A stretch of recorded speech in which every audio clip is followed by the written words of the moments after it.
Hey, everybody, and welcome back to the Initiative Order Twitch channel on part 2 of the Evermore series, The Samurai and the Dragon.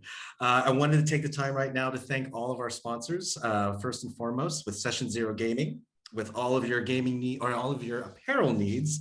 And I did wear one of their shirts today as a greeting from Budapest. So the other one I wanted to thank also would be Norse Foundry Dice for all your tabletop accessories, as well as some of those kick-ass dice that we got on a Kickstarter. So I know that's going to be something we added to it. So, and the other one too, I wanted to add is a thank you to Mithril Dice as well. Mithril Armory, sorry. They make tin dice that we actually, one of our players from Evermore won last time, Alice or Pepperina Sparkle Gem. So it was one of the really cool ones to see. And also got DM ourselves.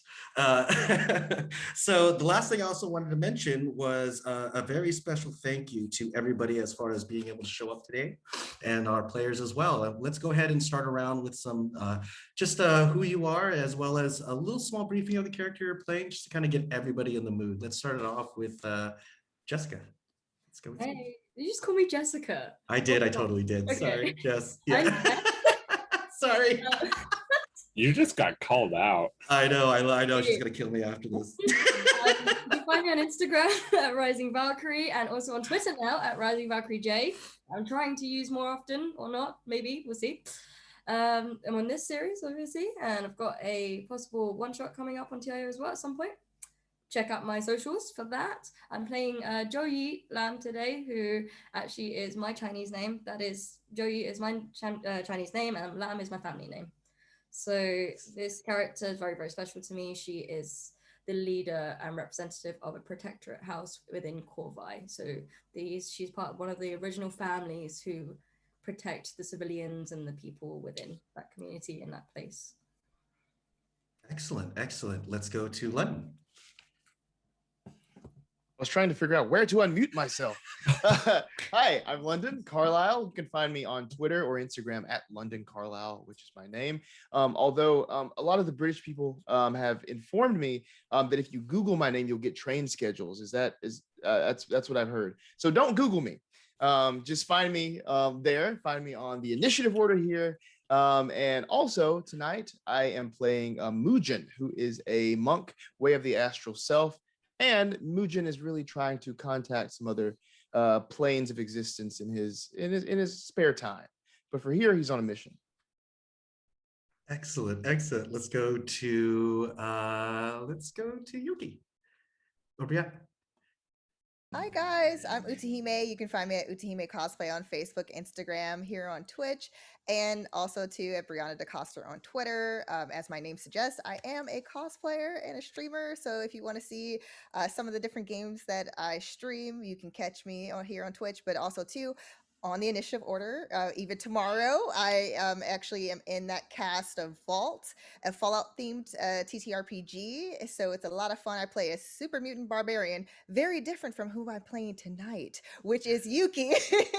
She's a high elf sorceress who is known to be as sharp-witted as she is skilled with the blade. She's very well traveled, but Qorvi has a special place in her heart. And she's here on some serious business because her mentee, Toshiro, is missing. And some stuff went down with some of the monks. So she is not happy about it. And we're going to see what happens with this gang today. Excellent. And last but not least, Josh. Well, hello. My name is Josh of NPC Voices, Joshua Blake, LA-based actor, voice actor, model, and philanthropist extraordinaire.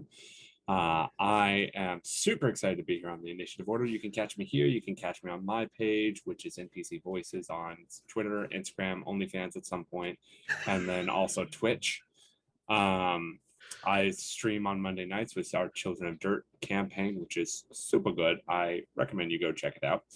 And then I will be playing the dope and amazing creature out of his element, Ivan, a more Viking stylized mercenary that has been hired to help this group of well-respected individuals with a very not well-respected or respectful all the time character that we're going to see how that interaction goes from here on out.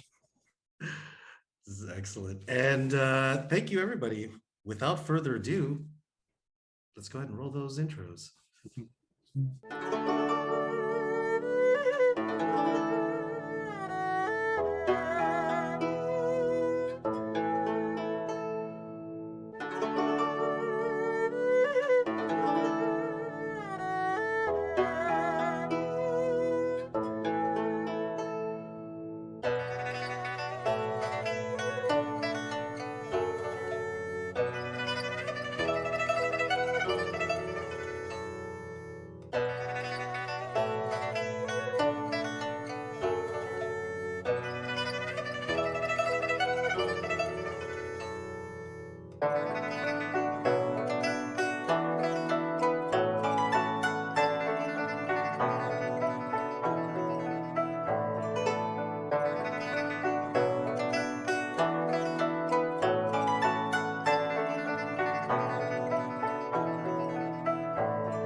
Hey! We're back. Hey, y'all. Hey, everybody. All right. So let's do just a quick summary of what happened last time. I know typically we typically get a really good introduction, but the world of Evermore, we act very differently. So since Jess, you know how this all works, what do we remember? So we found out from the parents of Toshiro that we were the best of the best that they could find. And we were told to go find Toshiro as he'd gone missing because there was an attack at a temple. And he stayed to fight. We know that from a character called Boy. He was not a fighter, he's a fisherman. But he came back to tell us what had happened at the temple and that he'd come back to lead us to the temple after we'd all agreed to go. And after taking that long travel through the rice fields and making your way towards the ancient city of Busan, you had all come to the city gates and had found Busan in really this dark grayish appearance. You had the storm and the rains coming down and the lightning that was going off almost every 15 to 30 seconds. The one thing you would have also seen and remembered was with Boy, that small innocent farmer that had gone along with your fisherman. He had been shot by an arrow, and where we had left off, he had succumbed to his wounds. One of the things that you'll start with as we begin today is your characters all surrounding this very innocent, angelic appearance person that's laying on the ground. He's got an arrow that's protruding from his chest. The rain has pretty much come down to his face and swept his hair to the sides. There's mud that's collecting around his body and small pools of water as well. You've got the walls of the castle or the actual city, and if you look around you, they would look like very much pagoda-style homes. With the rain coming down and some of the fog that's slowly rolling in, where we will begin everybody today is exactly that. You're looking down at the body. You can still hear the sounds of the rain hitting the rooftops and some of the tin. Actions for the group. What would you like to do? Firstly, I would like to try to find any sort of lantern that's around, anything that I can find. And give me an investigation when you get a chance. All right, that is a 9. 9. Easily kind of going over sort of the wall. The first iteration, what you first see are actually a number of people starting to make their way towards you. They've got very traditional, I would say, Chinese-based armor on. You would see what looks like like a lotus symbol on the sides of their plate or their arms. And they seem to be moving their way out of the fog. They don't see you, but you definitely see them. And there's a building to the left of you that you could possibly go in to get that lantern. Is there anything you'd like to do? Yeah, so just with as much haste as I can. I know there are traditions involved here. So Mujun is just focused on finding this as quickly as possible. And you go into the house and start to rummage through. And one of the first things you see as you open this house, it's a paper door. It slides right across. Inside of it, you would smell it smells like ash. And the first thing that after you kind of inhale that ash, you would smell brimstone. It very smells like sulfur into this house itself. And you can tell that whatever this house was, you look on the ground and you can see what looks like old collections or pools of blood. But the part that gives you recognition to all this is the beds. And those beds are the monks' beds that once laid here. You would also notice that the traditional lanterns of the farewell ceremony are at the edge of the doors. So in this room, there's no bodies or anything in here. It's just the blood. And you would walk in, and the first thing you could hear your footsteps kind of go onto the wooden floors. They would creak all but a little bit. The first steps that you would see, you would turn and look towards one of the beds. It's a simple wooden bed, but the part that gets your attention is on that wooden bed or the slats of the wooden bed. There'd be a hand. And you can definitely tell this hand was probably forcefully torn off. Mujin just mutters to himself, "More lanterns. I need another lantern as well. I'm going to gather as many of these ceremonial lanterns as I can." And at this moment of haste. grab as much as they look like traditional paper lanterns, but when you start to collect them all, you're recognizing you're holding in your arms 12. 12 lanterns total. Anything else? I breathe. Probably more of that brimstone, trying to hold back a cough. I just try to return to my companions and to the newest loss that we've experienced here. And where you go outside, you would bump right into what looks like one of the soldiers. He would have his face looks like he's between the ages of 40 and 50. His eyes very much dark brown, but when you would look at him, he would have this very Chinese Chinese style armor. He'd look to you, and the first thing he would look over to the rest of his soldiers. What are you doing here? I'm We need traveling. you. And you would see some of his other soldiers walk up and they just look at you, and you would see 3 of them just fall on their knees. One of them looks over and tells them, "Get up. It's not the place." He kind of staggers the soldiers to get back up. You would recognize all 3 would wear the armor very similar to Zhou Yi. Ah, right. Please. I must return to my companions. Time is of the essence here. We will bring you.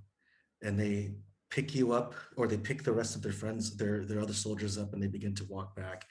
On the approach back, Yuki, Ivan, and Zhou Yi, first and foremost, you can see they are our soldiers that represent your house, that are moving with him. They look like 3 people that they would represent I would say the higher ranked individuals. As they walk back, they've got all swords to their sides. And one of the first ones looks towards you, and the first thing you hear is, "Captain Zhou Yi, we have the monks collected, all of the pieces." Okay, then we must do our ceremony. As I'll look to Mujun, as I'm pretty sure Mujun knows what I'm talking about, and Yuki, and I'll say, look, it needs to be done, but we must not waste time, as there's so much going on and there's so much darkness still. And I just point to the lotus symbol that we have, and just kind of hold it. And you would see the soldiers of the people look at the injured boy that's laying on the ground. What happened? He was shot by an arrow, and I point towards the window of the building of where the arrow came from. You would hear him yell, "Oichi! Get the rest of them here!" You would hear more sounds coming from the buildings as if soldiers are starting to move from their positions as a loud command is given. Ivan, Yuki, any actions for you? Yuki will still be embracing boy, almost as if he were a small child, just kind of that motherly embrace when she had those moments with him when he took his last breath. And with everything going around, she almost is not paying attention. Like she knows what's happening, but she's still focused on this soul that was lost, almost as if it was her own child. And she's muttering, which the others may or may not hear. May you receive and guide him to pure, carefree lands. May he have no more suffering or worries, and receive only happiness in the life beyond. And in that moment, she kind of squeezes his body a little bit tighter and kind of releases. And you see where she was looking as if she was about to shed tears. And she takes a breath in and composes herself. Where's Mujun? I'm here. Help me with him. Yes. Where shall we take him? with the others so we can do a proper ceremony. Okay. Yes. I do my best to gather up carefully. Um, Also, before I do this, distributing like the lanterns among people, so I can, take care of the body. Yes, I'll follow this way. And as Mujin picks up the body, Ivan, one of the things you're recognizing is that they're handing out these paper lanterns, and it's very much between the three. He does give you one as well, but a lot of it is not knowing what the traditions are, not knowing what a lot of this is. You just see a lot of movement at this point. They're making sure, but one of the things that you would recognize from this is there's not a single word spoken except what you heard from Yuki. Uh, Ivan would have been handed it and kind of like looked around and tried to like hand it off to someone else. If he sees movies like tries to hand it to someone else or put it on their stuff. But Ivan had like he stood up from when he started to pull the bandage from his eye, Yep. and then seeing that nothing was working with Yuki, he just kind of put it back down and he stood up in the rain and just kind of started to chuckle to himself. All right. And he's going to turn around and look straight towards the window that the arrow had come from. And you said we were hearing movement on the inside as if they were guards and stuff like that? Yes, that is correct. What I wanted to ask you a question is, would you have looked around you with the patch off your eye? No. Okay, that's all I No. need to know. Okay. Yeah, you would hear some of the what sounds like clamoring, and eventually what you notice is there are people that look like they're between the ages of about 19 and 24. There was about 15 of them that you see about in a large group, but as they're moving down, what you'll notice is that there's only 2 of them with arrows or bows in their hands. And they just look and they stop and they all just go at attention. The first thing is they see Zhou Yi's presence. They all just stand. Not a single one has said a word. It's all linear. If you look at them, they're all spaced out about 2 feet and they're all in a row. So these are your men, or someone's, but they seem to respect you. They're my people, yes. I don't know what is happening. I was not made aware that they had traveled to this area. Is there a general within the 3 that came up to us? And that's where you would look and you would see an older gentleman. He looks like he's very, I would say between the ages of about 98 as far as what you look at him, but he's very, I would say big for his age, at least for his age. You would see that he's got a lot of muscles on him, and it's very similar to someone that may have been a bodybuilder between the ages of 60 or 50 and just went into his 90s that way. The one thing he's known as from the house, at least from the house Zhou Yi, he's called the Old Bear. He's one of the people that he's fearless in combat, but he's extremely loyal to the Lamb family. He walks up to you, and the first thing he does is puts a hands on your shoulder, and he just looks to you, and he almost like wants to embrace you for a hug. As he'd walked up to myself, I'd probably be standing straight, shoulders back, and my hands like clasped behind me out of just etiquette. Yep.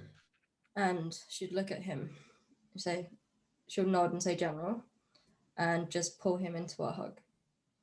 You would see him give you a hug as well. He would back up and tell you, Captain Joyi, we have the monks. We have not buried them. There's not enough parts to bury them. You see. How many men or women here of ours? There's 10 monks that were found. Exactly 10.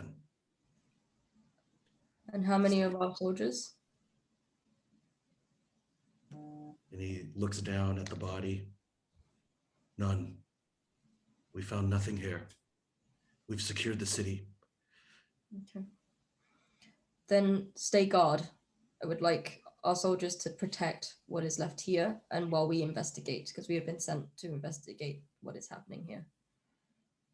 Yes, Captain Yi. And at the same time as he would tell you this, you would see one of the soldiers break formation, and he starts to walk up, And he looks at the person, and you would hear the old bear, "Get in line!" He doesn't stop. He keeps Okay. walking up. It's okay. It's okay, General. And I walk towards the one that broke formation. He just starts to shake. He looks and she says, I thought it was somebody else. I did. I wouldn't have shot him. I wouldn't have done it. And you see him just look at you, and he just drops the bow to the ground.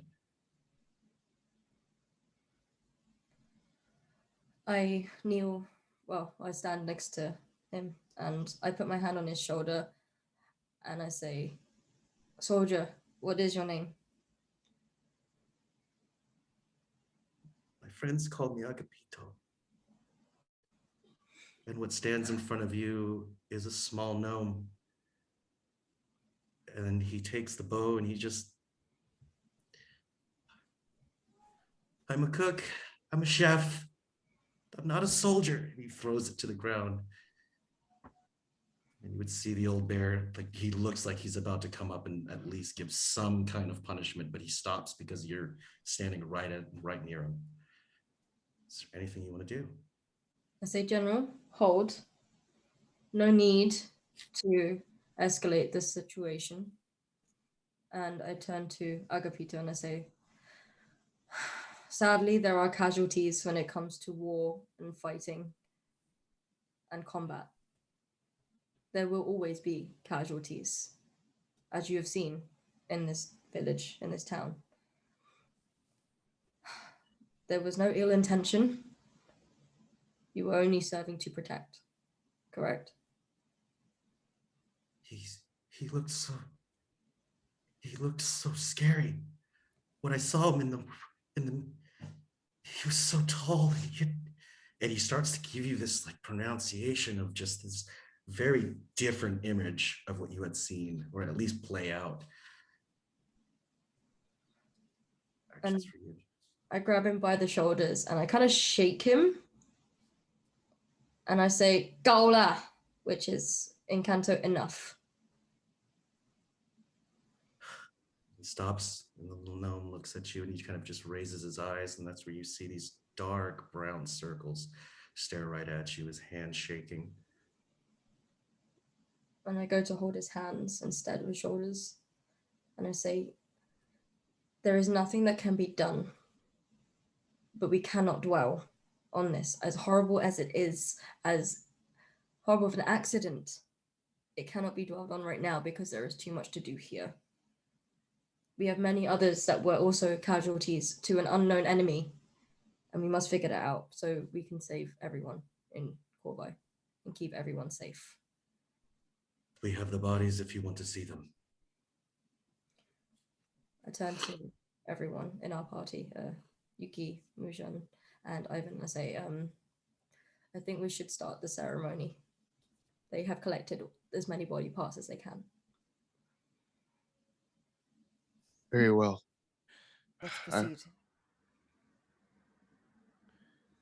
Does anyone have any way to light these? I could use a hand.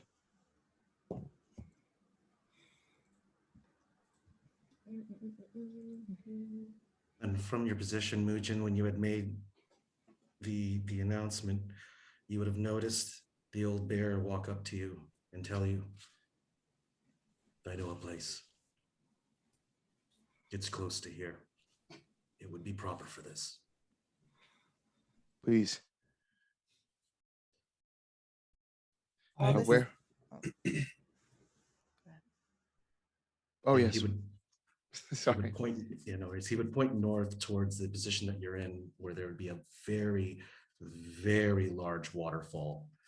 All but I would say maybe you're looking at maybe 2,000 yards from your location, right at the mountain or the mountain edge of Blue Sun Mountains. Ivan, actions for you. Ivan's actually like, when they start talking about the ceremony, he's like, "I'd love to see that. However, I think I'm going to break off for a minute and I'll meet back up with you. I'm going to go check out that window. I'll be right back."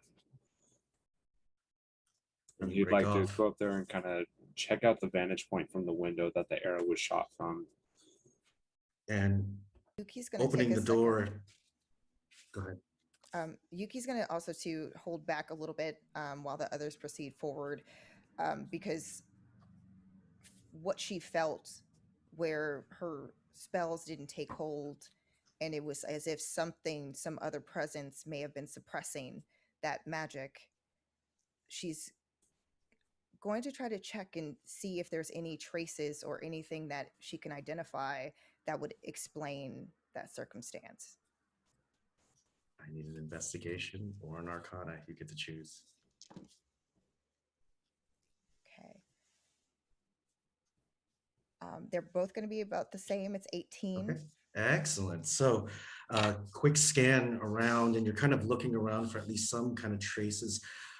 The first thing that you're recognizing, though, is on the hands of each of the soldiers, you're starting to see what looks like pocks, like small little pustule or nodules starting to form on their hands.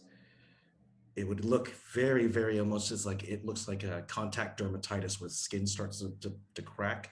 The reason why I'm showing that is because the parts that you're noticing as you look at the ground too is it looks like tar starting to seep into the boots of the soldiers as well. It's as if this land itself, or whatever the grounds that Busan has originally been planted on, has just been spoiled. You would even actually look at it and start to bring up some of the dirt between your fingers, and there'd be salt crystals that would form.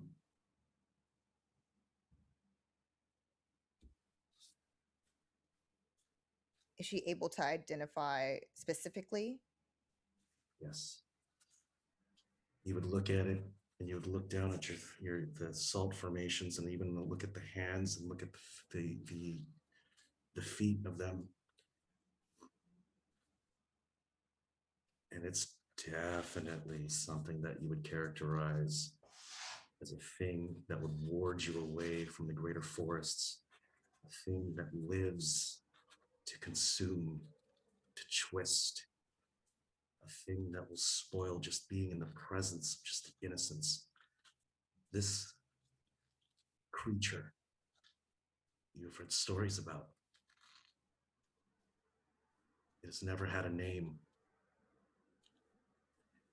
but if allowed to continue, it will keep spoiling the lands. The worst of it is it spreads to the people.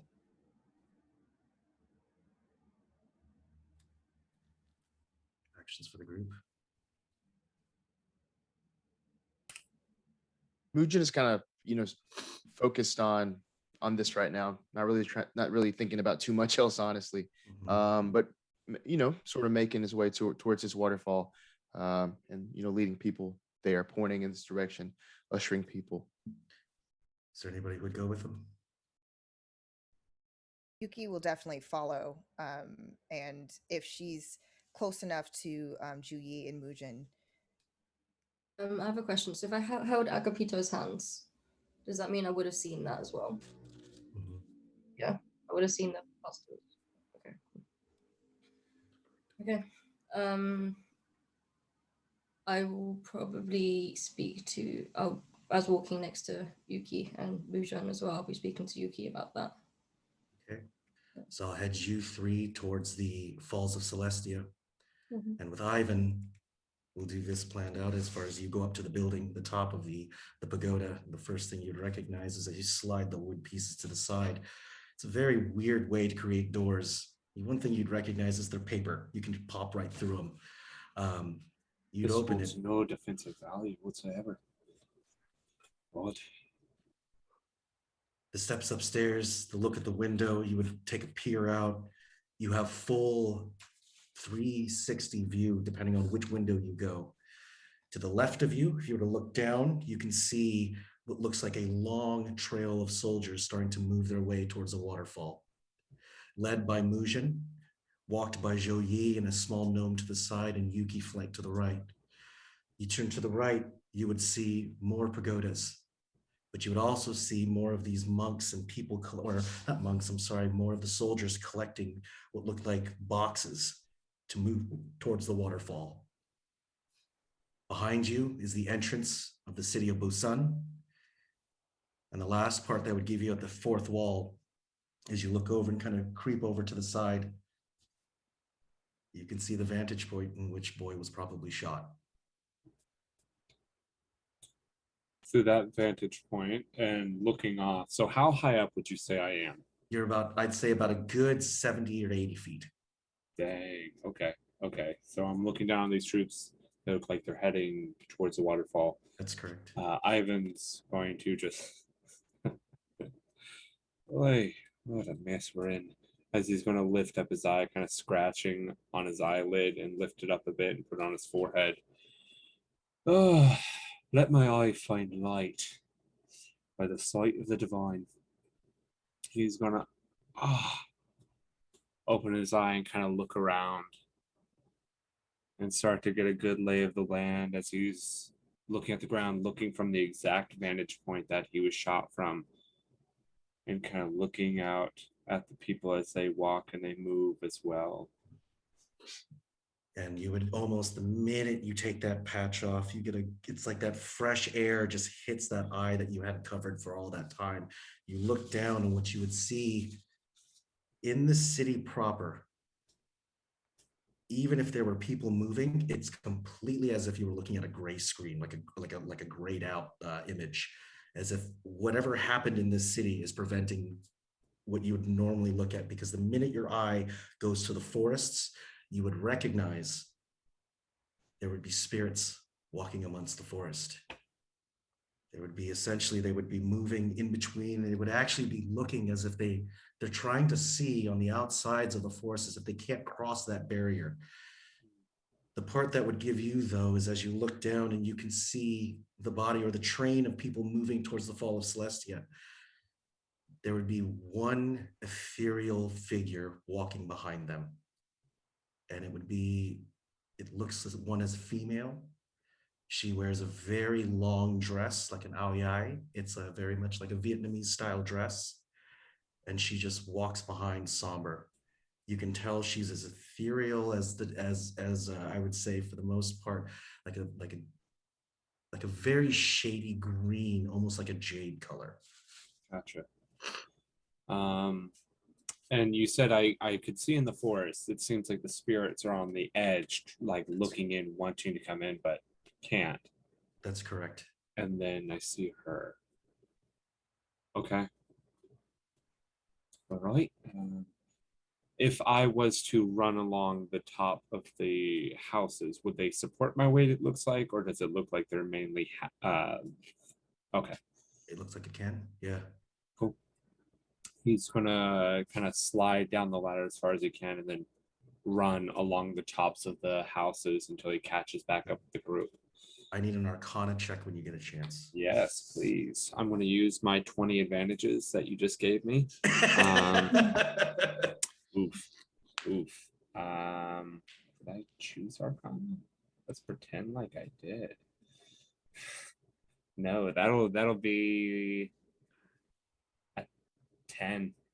Okay, perfect. From the position that you're in and actually looking, the sequence of things that you're seeing here, because what it sounds like, it's like flashing of images, really fast in sequence. And its fact of the matter is that you have your eye exposed. As you see some of these spirits, what you're actually seeing is what looks like this creature that stands about 6 foot to maybe 7 feet tall. It shrinks down to what looks like the size of what looks like another soldier from Zhou Yi. And it seems to be speaking to the monks in sequence. And at that point, what you can see is as it talks to them, it would ask, and the monk turns around, it would just look, and it's so enamored by what it's saying. And it just sits there and just kind of, you can tell by the look on its face. And then all of a sudden, you remember yourself, you're running on this roof. And it's the same thing as you stop, you look over to the top edges and you look down again. You can see now the spirits of the monks beginning to walk out of the village and head towards that same falls. You said I had the vision Yes, of this creature talking. I didn't see it per se. correct. It's like tearing a magazine. It's like as you're seeing this with your one eye, the other eye is just showing you these images and tearing left and right. Yep. He's going to put his hands to his face, and then with his thumbs, he's going to go along the scars. Thank you. And he's going to just keep running and like hopping from building to building. Give me a acrobatics when you get a chance. Heck yeah. Would Ivan recognize the soldier if he saw it, or did he just see armor? Ivan's not having a good day. That is a low roll. That is a very low roll. Maybe he's a bit heavier than I thought for these roofs. And as you're looking down at this and kind of getting an just kind of trying to acquiesce, kind of take a lot of what you've put into it. It's not that you recognize the soldier, but you recognize the feeling. And you've seen this feeling because it's the same feeling that pushes everybody for greed. It's the same feeling that pushes people to go over the edge and do the most heinous things for the things that they want. And you would recognize this feeling that's slowly coming into it. It's that you're seeing the subtle signs of corruption. Most of the goods in the home have been ransacked.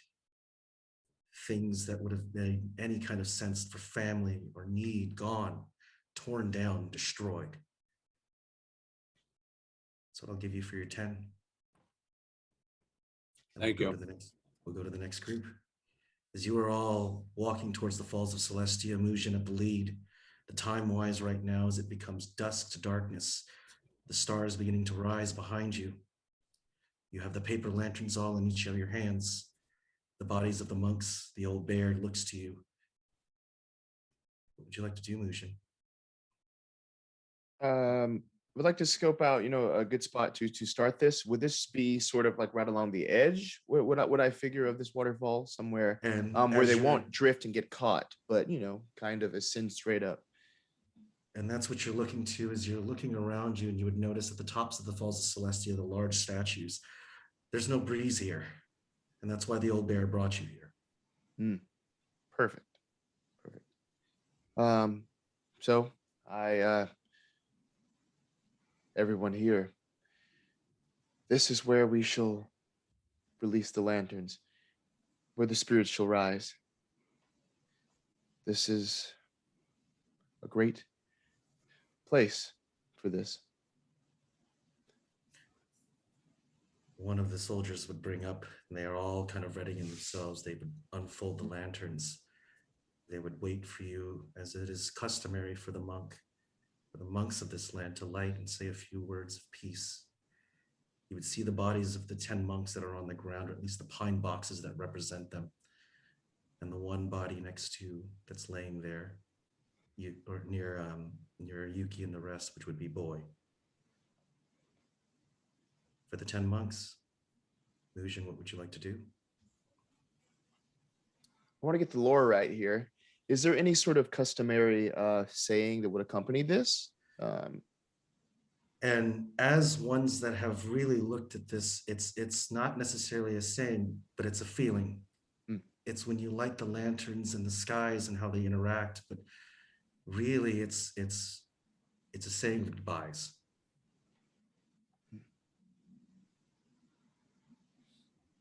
So Mujun takes his time, to go over to each box, to each lantern here, to the bearers of the lanterns. And I just kind of casually explain what this is, what this is about, how the souls of those that have physically left us will continue on and will rise. And this symbolizes that. So I explain that. I say that, and I begin to light each one. I look around. Go ahead. Keep going. So I look around at everyone. I look at Yuki. Joe Yi, are you're here as well? Mm-hmm. Yes. To Joe Yi as well. With a nod.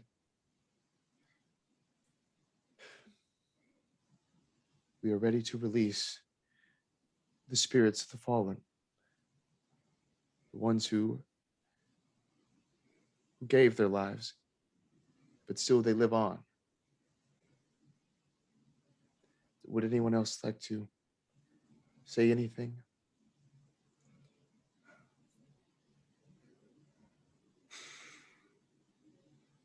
Not particularly. I think the light in these lanterns speaks for themselves. The lifting of the spirits and carrying over to peace. You see a smile crack from Mujun. His tusks kind of showing for a second. Very well. And I give the signal to release the lanterns. And the soldiers begin to release the paper lanterns in the air by ones, by twos, by threes, in which you would see all of them begin to light and lift above the air. It's a ceremony that is deep in tradition. And as you're doing this, you would see the lanterns begin to fly and they would go right towards the air. Ivan, in the position that you're in, you can actually see these things erupt from the falls. The last part, I'll give it to you, Mujin, as you're saying this, is you would notice there would be, as you release the first lantern, you would see what looks like a spirit of the monk walk forward. One of the spirits of the monks walk forward and walks right towards you. He's got his tusks out. You can tell he's the same orcish skin and appearances. He would just bow his head, then just begin to fade as he floats up to the air to meet with his light. Each of these do this one by one with the monks. All but one. And that's the part I'll give to you, Yuki, as you're sitting there next to him, and what you would see is this ethereal figure begin to walk towards the boy of body, or the body of boy. What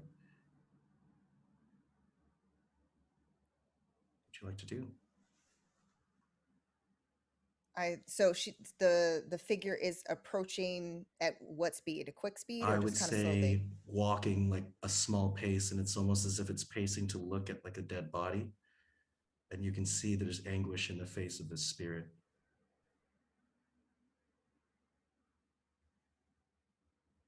I see you. Who or what exactly are you? And you would look and recognize it would be the same spirit of the female that was with him in the very beginning of this. And you would see her look to you, and you'd recognize the soldiers not paying any attention, as if they cannot see her. Even the old bear stands at attention. It is only you and the handful of people here that can see this person. But she opens her mouth and looks towards you and says, "He's not ready to go. You can't do this. Not yet."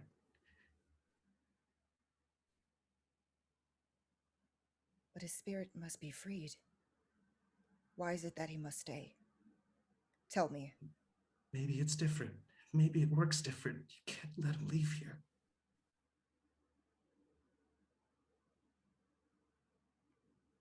He deserves peace like the rest.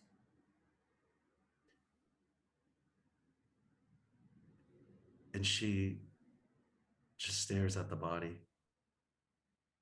She looks towards the woods. You can see more of the spirits kind of staring at you.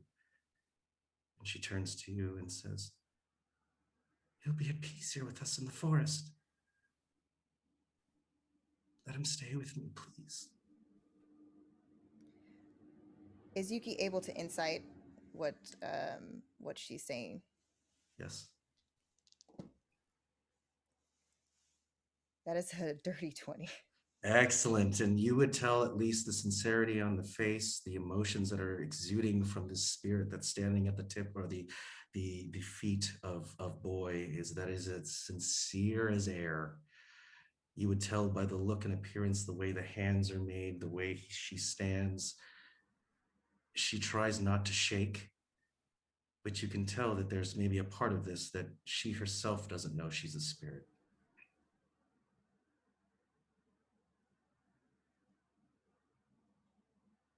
I see you haven't found peace. And Let that is him why you stay. hold on. Let him Do you stay. know what is here? Do you know what is infecting this place? Like a disease. No. But they do. And you would see she stare at the other spirits, at the other ghosts in the forest. They stay all but at the edge. Are you all trapped here? Is that why you haven't moved on? And they all just stare as if they're looking right through you. Their hair draped to the sides, at least the ones that are female, the male versions of them. As you can see, their eyes have been plucked out, but they are dark as night.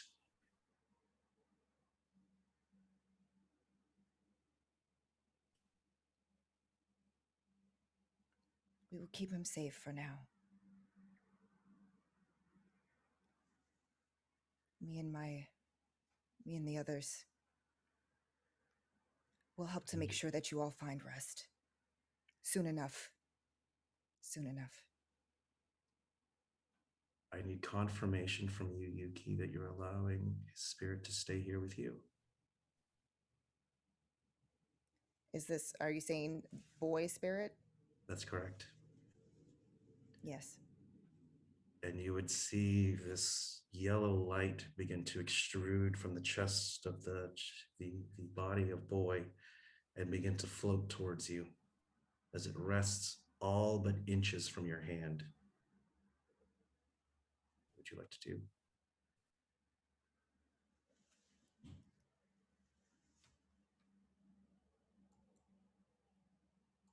She takes a moment and she goes into her rice bag that's tied to her hip. And she pulls out what resembles like a crystal. And she holds it in the palm of her hand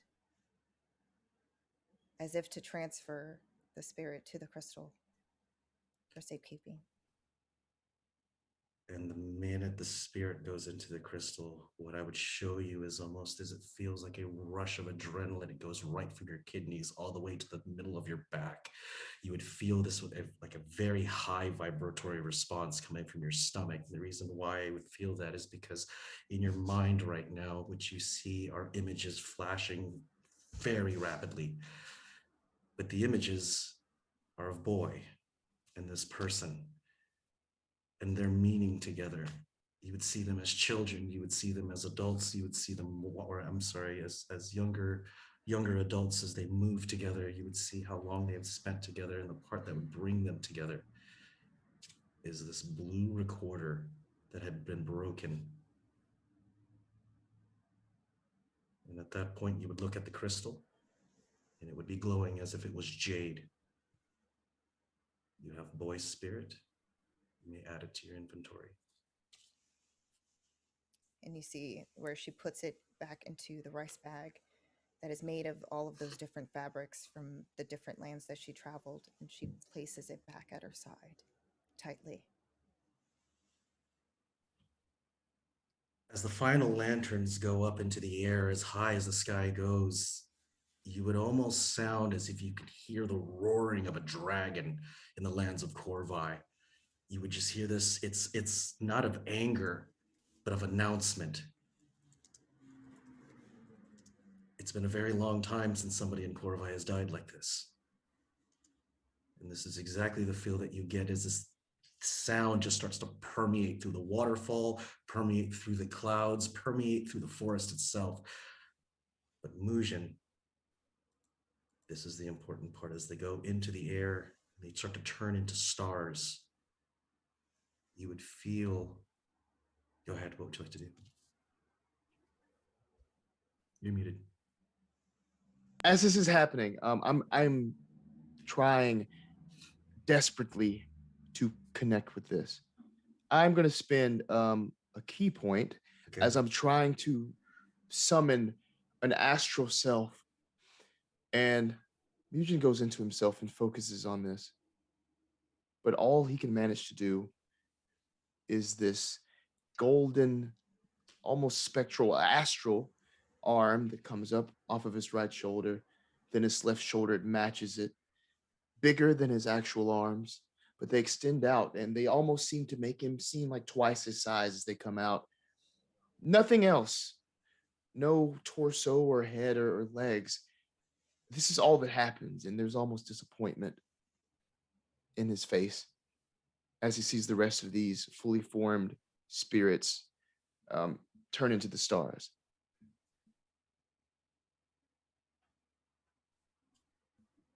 Your arms, your appearance, the look, the rest of the monks staring at you, there would be this step back, almost like, and they would just, at awe, just to see these appendages come out. What would you like to do?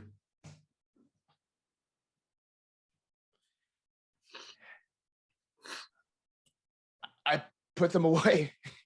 And you go to put them, and this is, if anybody is looking at Mujin as he does it, one of the things that you'll also see is it would almost look like a holographic circle, but 8 of them begin to form around Mujin. And what looks like a tree begins to like grow and permeate a golden color right in front of him. But the minute he puts them away, all of them just they shatter into pieces, and it goes right back into his position. Oh. Well, that was new. Must keep working on it. I look back up to see the change in what's going on. The rest of the bear, you would see the rest of them go to the falls and start to at least place the pine boxes into the water. They would take Boy's body if you allow them. No, not this one.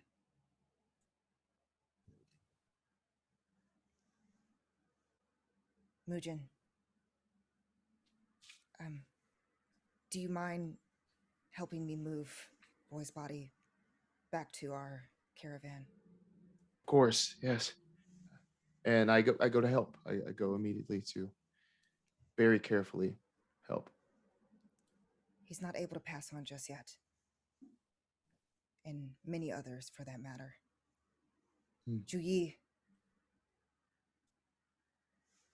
Yes, Yuki. You remember what I said when we first approached this place? Things are sometimes not as they appear. Mujin, please remember those words as well. Be on alert. Tell your men to be alert. There's a presence here. It is infecting this place, and the spirits within it can't find peace. We have to act quickly. But for now, let's hastily get this body back, and we must continue what we came here to do. You saw the hands, correct? I did. Something is very, very wrong. I don't. And I'm very concerned. As I say that, I kind of kneel down at the edge of the water and kind of quickly, thoroughly wash my hands in the water of Celestia, in the falls of Celestia. Yeah. There's a blessings that normally would come from it. You wash your hands, you would see the same reflection that you would look into the water is very still. There would be these koi fish that also swim in these waters. Placing your hands and rubbing them together. What else would you like to do? I'll stand up and kind of just flick out my hands because I don't want to get any water on my dress. And I look to my soldiers, and they are currently moving the bodies, correct? The parts. Correct. Yes. Yes. I say, I turn to the general and I say, after our soldiers have finished doing this, please return back to the town and stand guard. We do not want anyone coming in or going out. Understood, Captain Joey. And he would get up, little bear would tell the rest of the soldiers to make their way towards the city after a while. Would Ivan have gotten to kind of one of the rooftops nearby the waterfall at this point? The waterfall is rather far away, but I Yeah. mean, there would be a building at least that where you would overlook it, at least can see it. It would be a higher pagoda right at the corner of the town itself. It's about, I'd say, about maybe 300 to 400 feet away from the falls itself, but it hugs Okay. the mountainside. You can see this. But and people would have to come back towards me to get back That's into correct. town. Okay. Yep, that's He correct. he'll be sitting on the edge of the rooftop, just kind of like kicking his legs a little bit with his hands crossed on the front of him, but with the eye patch just lightly above his eyes so he can still see. And he's just kind of looking out at the people as they start to come back in. And they'd like to start scanning the guards and the soldiers, every single one, like taking a And deep breath. Does Yuki see him on the roof? I would say so on the approach back. Yes, you would. Okay, she's going to use message. Did you learn anything while up there? Definitely a bit of an odd area, to say the least. There seems to be some sort of spirits on the outside of town trying to get in, but it seems like they can't get in. I assume that whatever barrier or whatever odd manifestation's been taken onto this town, that seems to be the reason on why your whatever didn't hold to the boy.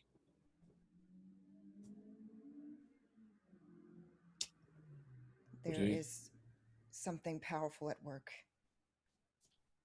I would certainly hope so. I'd hope that's the case and not that this is usual of this sort of area. I mean, currently I'm drenched, tired, and it seems to still be thundering outside, so I'm really hoping not all of this is quite usual for all you lot. It's certainly not. But be on alert. As I told the others, things are not always as they seem. But I'm pretty sure I don't have to explain that to you. I am at your service, milady. And I will be all alert as all possible. Like a hawk on a smaller hawk. Kind of messed up the cannibalistic symptoms that some hawks have. Yeah.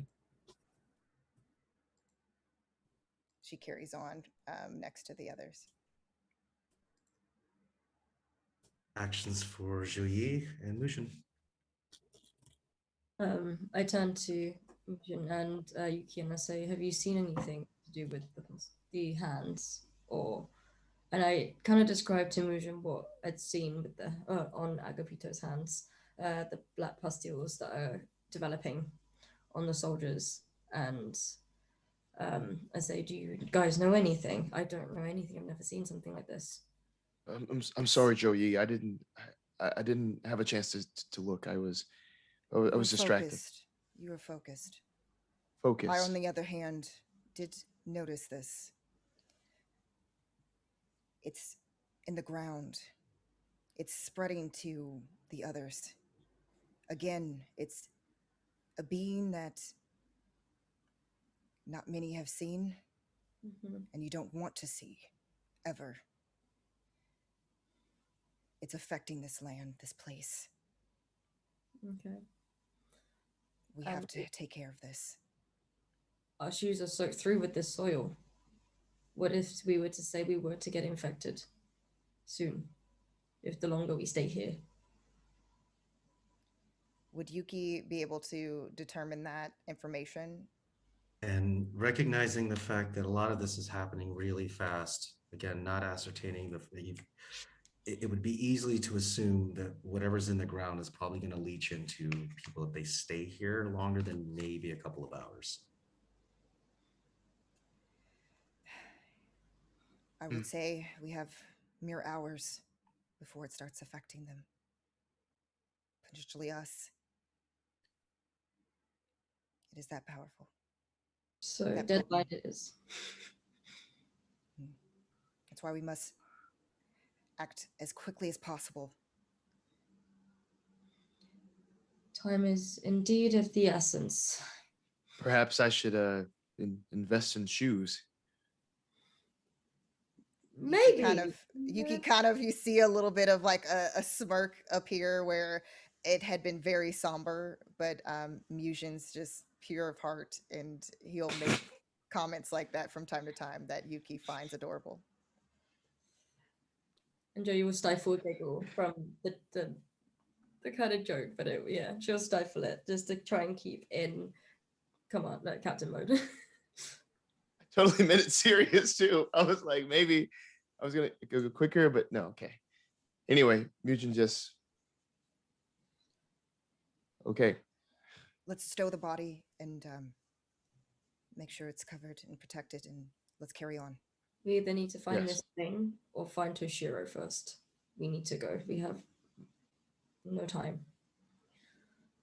And coming to the gate, to the wagon part that you guys had, and with the horse in front of it, you're able to wrap his body with just some linens that you were able to find. One thing that you would recognize after about maybe an hour or more than two, Yuki, you've recognized at least that rigor mortis has not set in. You've also recognized that his face is what looks like all but somewhat the same color. It's blue that normally you would notice, but hasn't started to go into like heavy decomposition at all. In fact, the last parts that you would kind of cover his face over with just that death shawl. You can tell it almost as if his lips would want to smile towards you. But that's just how the people of Qorvi are. They've got life in their eyes and happiness on their faces. And you place this over and you have them at the back of your wagon. Did I get any sort of view on the guards that were coming through and any sort of indication of what I saw in the vision? You mean investigation or an arcana? Go higher. I know, right? Okay. Which guy? You said investigation or perception? Arcana. Arcana, both intelligence, of course. Mm-hmm. Intelligence ain't too good. All right, well, I guess I'll just be using that modifier. That is going to be a 19. 19. Okay, what are you looking for specifically? I'm looking to see if I can either lock the image that I saw of the soldier to one of the soldiers that are moving through this crowd, or if my eye picks up anything janky with any of these soldiers, and if I can at least pinpoint which one to be wary of. And you definitely look at a couple of the soldiers that were in formation at the very beginning of this.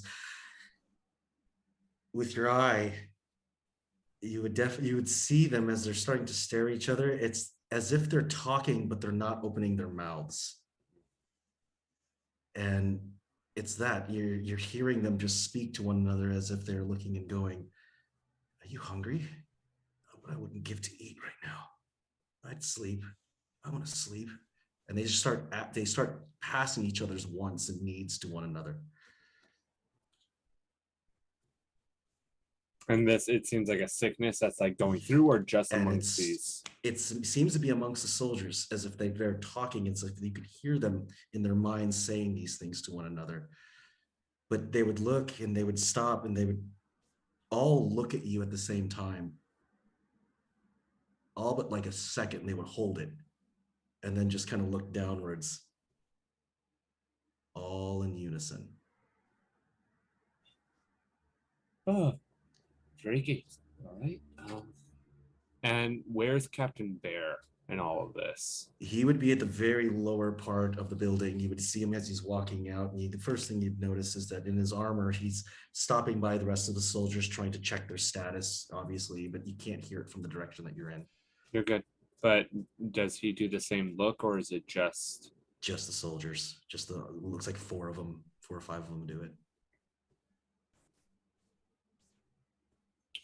He's going to try and climb down off of this, or looking for Yuki and the rest of the group. Where are they in relation to these 4?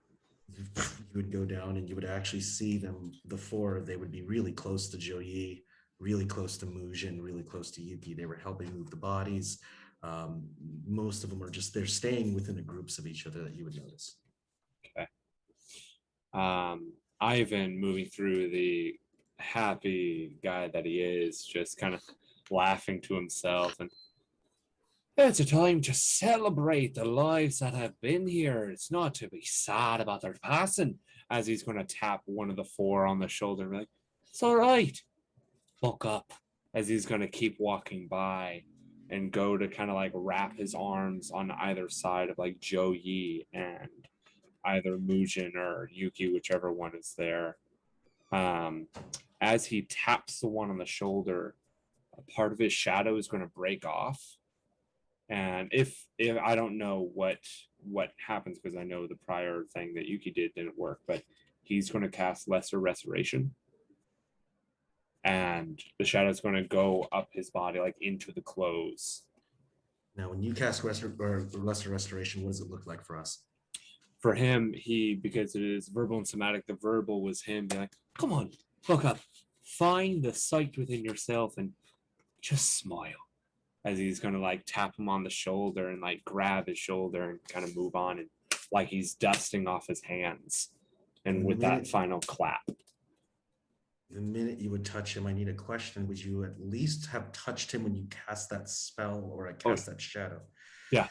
You would see what looks like the pustules begin to spread in his hands. And he would look at you and just kind of, what's that? And it would start to spread up his arm, go up towards his neck, and you would see what looks like the jugular vein begin to turn it towards his trachea, and you would actually hear something go, and you would just hear,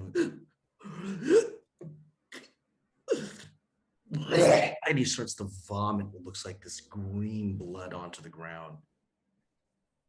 What would you like to do?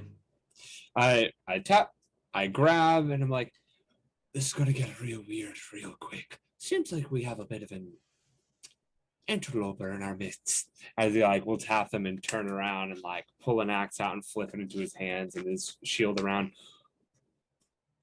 So, boys, it seems that we've got somebody within us that seems to be mucking about with you. I'm a little confused and I kind of want to get this straight as soon as possible. And as he's like vomiting this greenish blood, I'd like to look to the other three and see what they do.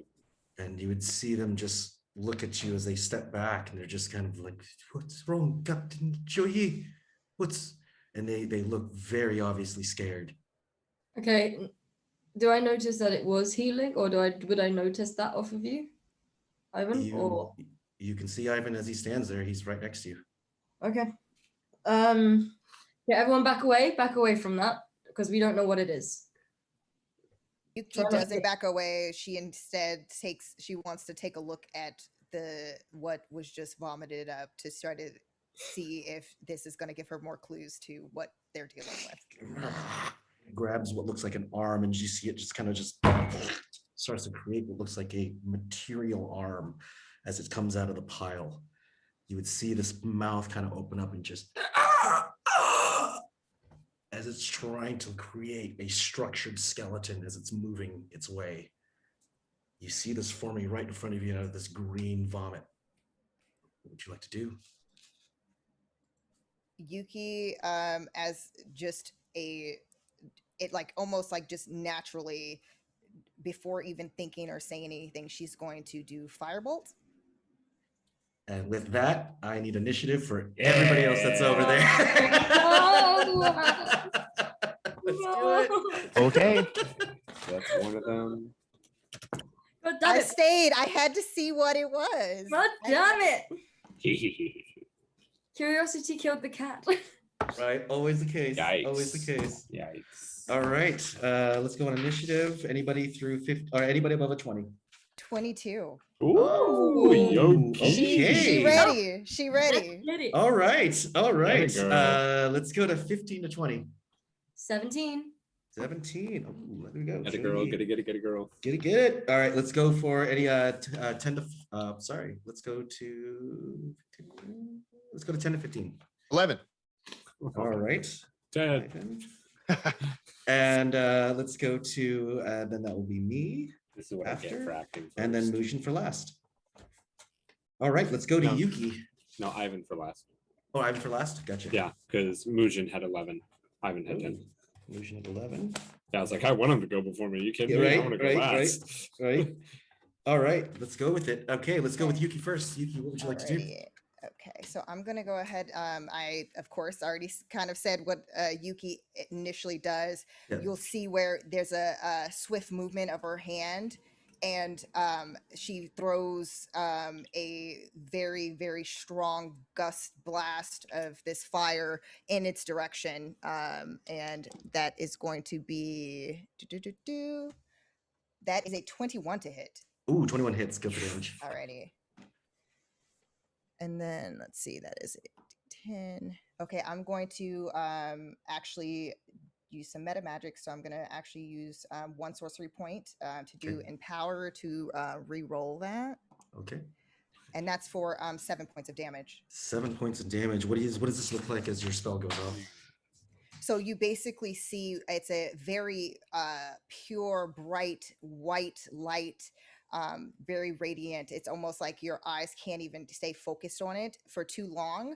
And she throws it in that direction, almost like as swiftly as throwing a ball, to try to hit it directly as it's starting to try to form its body to hopefully injure this thing. You would see it hit the chest of this thing and just burst.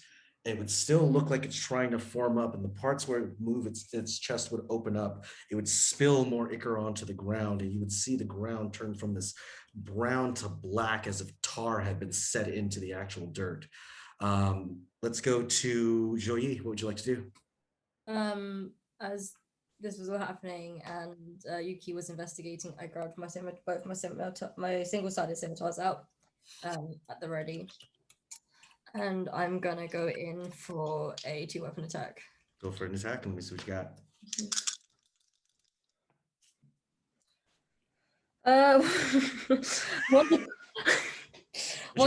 One of the swords is a crit. Oh. 25 to hit. All right, that hits. Go for it. The other one's a 7. Well, your first one hits, and the second one reminds him of the first one. I Give me your tried. damage. Yep. Okay, so double damage, right, for that one? If you want to do double hit dice or double damage, it's up to you. Just say it before you roll it. Oh, okay. What, as in just a dice? Yeah. If you want to, so basically, if you're going to do like a D8 damage, instead of, you can either take double the damage or you can roll 2D8, depending on how you want to do it. Oh, okay. Yeah. Yeah. Okay. Cool. No, I'll take double the dice actually. 2d6 Okay. then. All right, give me 2d6 and let me what you got. 2d6. 87. As a 8 damage. 8. There. Okay, 8. Joyi, this is the first time you bring out your blades. You want to describe us how this attack looks? Yeah, so these blades, when she's ready, she's in a very almost grounded, but on her toes. So wide stance and ready to move. Very like agility heavy. She is very, very much dip and dodging if she needs to. But she's at both scimitars ready. Gotcha. And the scimitars are kind of very, very thin, silver in color, but with golden dragons detailing going up the single sides of each of them, with a handle that is gold with red ribbon tied around the handle for grip, and also a ribbon streaming out of the ends of them. Gotcha. Oh, that's nice. All right, so one of the things as you reveal your blades, it's almost with that spin, the firebolt goes off, and as the launch of the firebolt goes, you would hit the actual creature. It would sound like sizzle, and at the same time, you would see Joyi just turn and just with the blades right towards it. Let's go to you, Ivan. Before we move on, did Yuki notice that the fire actually worked, or did did actually? Okay. Yeah. Thank you. Yeah. Yep. Let's go to also, Ivan. Sorry. Before we move on, can I also use my unwavering mark? Oh yeah. Yeah. So because of the attack, I'm gonna mark the creature, and within 5 feet of me anyway. Yeah, has a disadvantage on the attack roll that doesn't attack me. So if it attacks any of the others, then it gets disadvantage. Yeah. It's nasty. All right, let's go to Ivan. Mujun. I think me. Oh, Mujun. Sorry, Mujun. No problem. Cool. So what's gonna happen is Mujun is gonna run towards this thing and go for a strike with a short sword, sort of kind of cross body. Gotcha. Do you have your arms out, or is it just the grays? It's just the grace. Gotcha. Great. I like that. Yeah, just the gray ones. Yeah. Cool. So that'll be a 18. 18 hits. Give me your damage. 5 damage. Ooh, okay. So this is the first time you've made your attacks. What does that look like for us? Cool. So that's running forward. He pulls this sword out from from his hip. It comes on the other side of where the book is that he always keeps with him, but it's just kind of like a crossbody strike up into this thing. But that's not the only thing. I would also like to spend a key point for a flurry of blows. Go for it. Okay. Let's see. So nat 20 on the first. Oh, here we Got it. go. And a 11 on the second. All right, 11 doesn't hit, but your nat 20 does. Give me your damage on your nat. All right. So that is 8 damage. So what that looks like 8? is a kick. So it's like the slice and then a kick away from it. Nice. And it's a kick to it. And what you're noticing too is Joey is actually moving the blades with it. Yuki firing the blast of fire into it. This creature itself, it seems to separate. You would hear it try to as it's trying to make a weird sound as it's like chalkboard going right across, or your fingernails against a chalkboard. At the same time it does it, Ivan, it sounds like all of this in your ears, but it makes you focus right directly onto the creature. This creature is moving up. You can see Mujun hitting it. You see Zhou as well as Yuki. What would you like to do? Ivan, does he recognize the sound? If you'd like to omit your attack and roll me a perception, I will give you that answer. Ivan will kind of hold back and shield Yuki. So he already had his shield and his hand axe out, so he's going to move back and kind of almost not shield wall because there's not enough of him, but he's just going to kind of get back and shield Yuki as a buffer. And I'd like to try and hone in on that. All right. That is going to be 9 plus whatever. What am I rolling? Give me a perception on this one. I didn't take that. What a dummy. That's a 13. 13. You're looking down and trying to ascertain the sound of screeching that's coming from this creature. It's not that you don't know the basis of it. It's not that you don't understand the sound of it. But what's throwing you off of this thing is as it's screaming, it's trying to create this separate shadow version of itself. Like it's opening its chest, and you realize as it's doing that, it doesn't have enough power, as if there's not enough of these things to do it. And that's what you're recognizing is this thing needs more of it to make it stronger, make it bigger, make it a more of a profound enemy at least. Yuki, keep an eye on those 3, as he's going to point off to the other 3 that he pointed out beforehand. They seem to have the same sickness as this one. That thing's trying to get more everything power. around. I think so. And that's going to be his turn. Let's go to Mujun again. The creature itself, it's going to try to move and disengage and run away. You see this thing. Yes, you do. Go for it. Opportunity. Yes. Yep. Go for it. So it's going to be Yuki, Joey, as well as Mujun. Do I get both my scimitars then? I'm not lying. Nat 20. Oh, Not lying. that means everyone's got a nat 20 now, except for me. Which is actually a little bit kind of slightly scary. Yeah. For reasons. But yeah, I'm firebolting this creature. Okay, so it's going to be Yuki at the top. Let's go ahead and do it. Yeah, give me the fireball. So that's max damage. Yeah, go for it. That's 10. It's 10 damage. Okay, how would you like to kill this thing? Yes. Oh. So as it goes away, you see where it's almost as if she is gathering all her inner energy into this large bolt, and she pushes it from herself outward and at a great speed, light speed, it hits this thing. And I'm imagining that basically it hit it at its core and basically it's And shattered.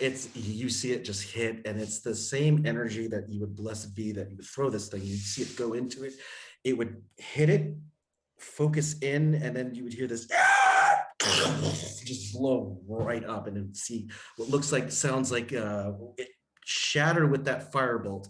You would see the other three look, and they would just look at Joey just as if they are surprised that they just saw this happen. The old bear walks up. You'd see him just walk and grab what looks like two of the three. Get over here! And just throws them onto the ground. There's one of them there, still standing. What to do? We need to investigate what we can. If not, we need to move on. I don't know what to do here. The old bear bends the head down in front of you guys, of those two soldiers. This is very different from what you've seen the old bear do. But you can see what he's doing, he's bending their heads down as if he's offering them to you. And you can see the two, they start to speak in very much Canto, as if they don't understand the common language, but they're just speaking to each other as if they're confused. I turn to Yuki for guidance. I say, Yuki, I don't know what to do.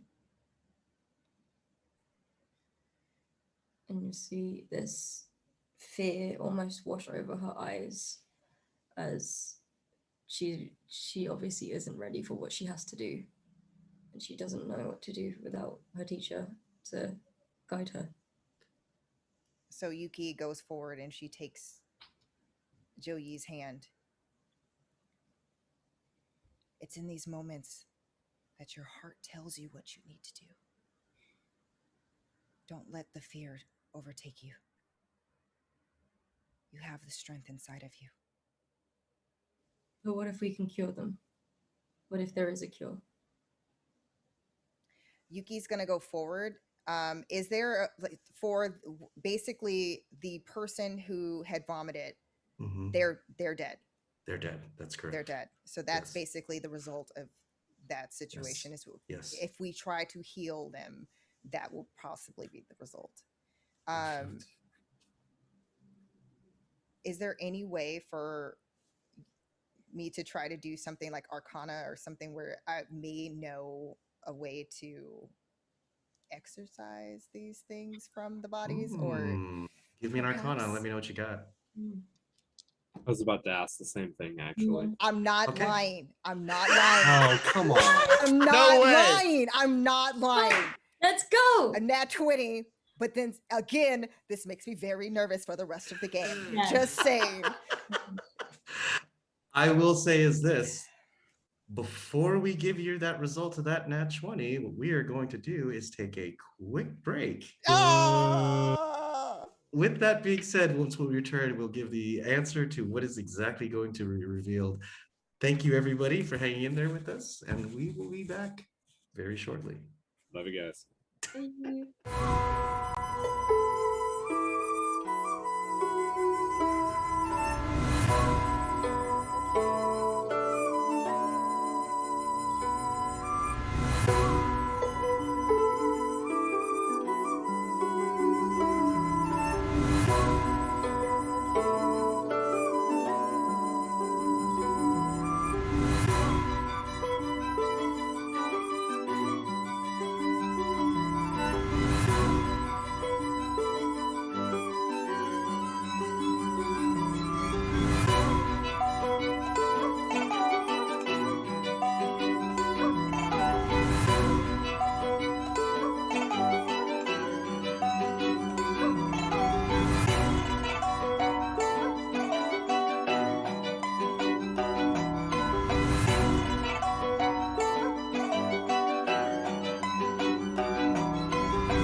everybody, and welcome back.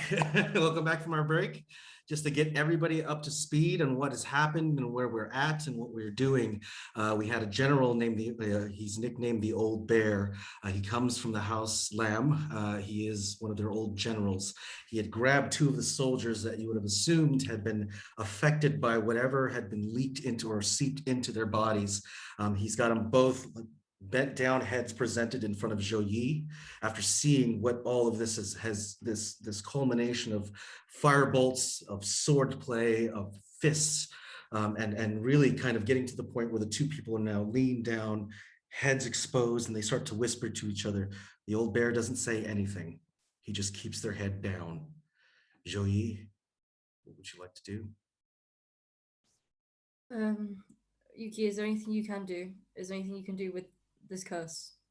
Whatever it is. This infection. He, without saying a word, steps forward where she's directly in front of the two that are being held down by Bear. And what does my nat 20? There we go. And as you walk up to them and trying to look and ascertain, you would hear them just go, they would speak to each other in Cantonese, and their heads would bow down together. And you would just hear them go, "It's so beautiful."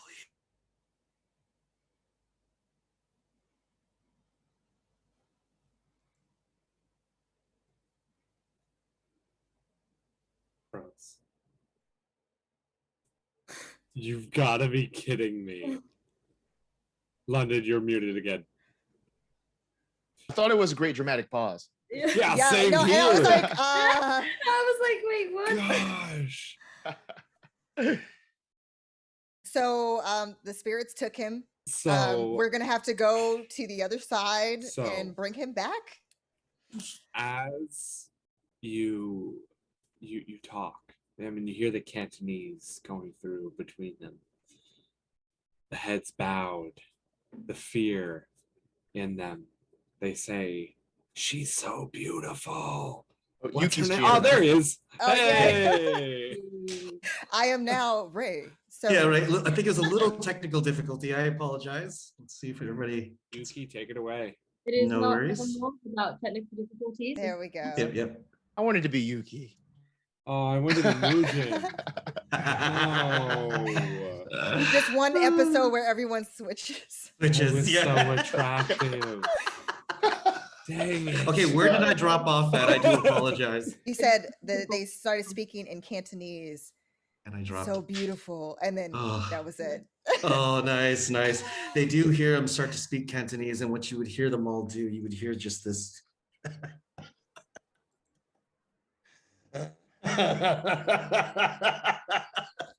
As their heads are being held down.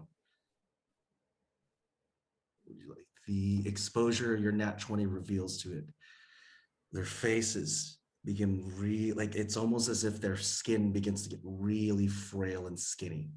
You would see their hands begin to turn as if it looks like crepitus. The sound of two bones begin to break as their fingers begin to turn and dangle. If you've ever seen rheumatoid arthritis, it's exactly what their hands are looking like right now. You would actually see their necks begin to strain as they sit there, and you would hear the Old Bear look and keep their heads down. I put my scimitars away, the two, and I grabbed my double-edged one, the bigger one. Would Yuki know if there's anything that she could do to save them, or is this basically a lost cause? Would you like to raise their heads, look at their faces? Yuki lowers herself, but still at a distance, but she takes the chin of both of the soldiers and lifts them. And what you would see is that their eyes have had cataracts for about, a very dense white cataract form in both their eyes. They would look at you and it would just be as if they're completely blank. The part that gives you though is where their teeth are, because what they've done is grinded their teeth so well where they actually fractured about half the teeth on this side and half the teeth on this side. The other one the same. He would dislocate his jaw and you'd actually see him just kind of like try to mash his molars together. You would see this whole thing is that they start to foam at the mouth. It almost seems that they were rabid at some point. Yuki, upon seeing this, she takes a hand and looks at Bear. Step away. He would look at you. Are you sure? I say, Yuki, no, I need to put them out of their pain. Child, it is too late. They must I'm be gonna end it. released. I've made a decision. I'm going to end it. I don't want you to have to carry this burden. I can take care of it. No, it's time. It's time to grow up. It's time to do what I need to do as in the position I am in and what is expected of me and of myself. And I step forward with my double-edged scimitar. And Yuki raises up, and upon hearing what Juyi says, she's like, I'm proud of you. You knew that it was time. And then she basically again touches Juyi on the shoulder, and then lowers it down to her hand, gives it a squeeze, and then she walks towards Mujun and Ivan. And I turn and say to everyone, get ready. We don't know what is going to happen, what's going to come out of them, but just be ready. I then will be looking at the other one that hasn't been bent over, because there was the one that died, the two that are here, and then the one that wasn't grabbed. What is the one that wasn't grabbed doing? He starts to back away, and you can see him take about 2 steps, and he starts to make a break as he's trying to run away from it. Ivan grabbed him. Ivan will be like, and he's going to send the shadow forward, and he's going to try and do hold person on him. What does the whole person look like, or would you like to describe it? So he'll smile and trace, and then like sending a tsunami forward, he just claps his hands forward to grab onto him. And the save is, I'm pretty sure, wisdom. Okay, let's go ahead and roll it. Let's do it. Yeah, wisdom. Go ahead. I got a 6. Yeah. As the shadow curls up the body and just as he falls. Yep, he's on the ground. Got him. As he's gonna kind of jog forward and just like sling the body over his shoulder. Thank you. The body of one of the soldiers.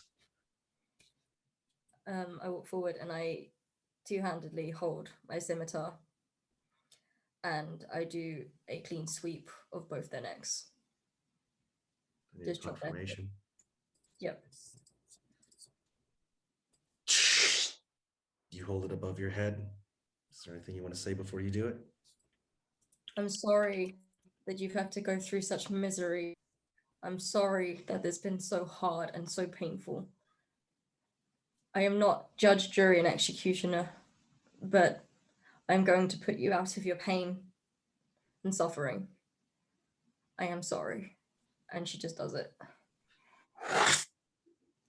And you would hear the 2 heads onto the ground. The cut is clean. It severs right between C3 and C4 of the cervical spine. You would see the sliced cut, and you would see blood come from the stumps, as well as cerebral spinal fluid coming from the spinal column. You would look at it, you would see the body slumped to the mud. The bear looks at you, and he holds both of the heads down to the ground, or at least the separated heads, and he holds the collars of the bodies. He stands up. Ivan, you have that third. And I actually messed up. I did not have hold person prepared. So Ivan ran after him and tackled him and got him into the mud and was like, yes. I'll give you that. I'll give it to you. Yeah, I'll give it to you. Sorry. No worries. No worries. I'll give it to you. So holding him in place. Yeah. What would you like to do? When he ran after him, depending on how far he got, he would like to start just look around. And like still getting him on his shoulder, he's going to hold up his eye patch again and look around. And just like whispering to himself almost, "Oh no, you're here. Now the bloody question is, where are you? First Come part out you and scan, play." you would scan the gate, and that's where you would see it. That old person that was staring at you guys when you first came into the city, staring. You see him take his, looks like a staff in hand. He turns and starts to walk away, leaving what mess that has been created as he walks into the rain. Whole person.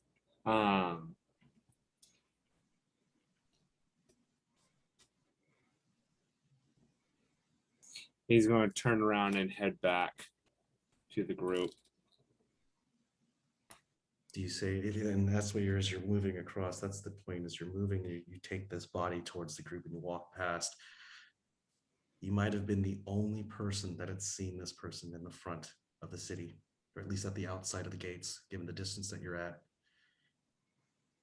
You take a step back and you start to walk back towards the group.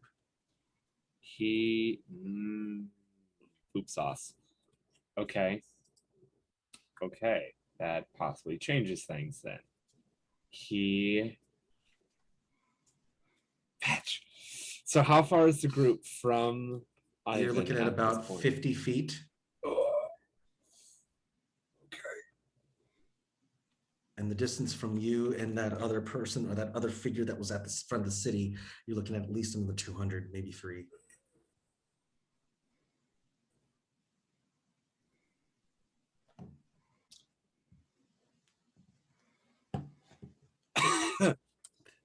Ivan's going to head back to the group. Okay. He has in kind of tow. like jogging back with the body on his shoulder. Throw the body down. So I'm pretty sure I saw who's made all this mess, and he's back at the front. So if you want him as quickly as possible, maybe we could try and follow that down.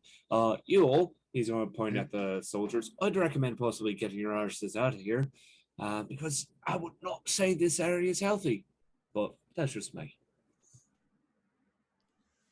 They would look at Joyi and they would look at Ivan as at first it's they're receiving a command from somebody else, but it's a command that makes sense, that you can tell in their faces as a couple of the soldiers, they're even scared of what has happened in front of them. But in front of you, Joyi, what you have to deal with now is you've got one of your soldiers laying with his head down to the ground.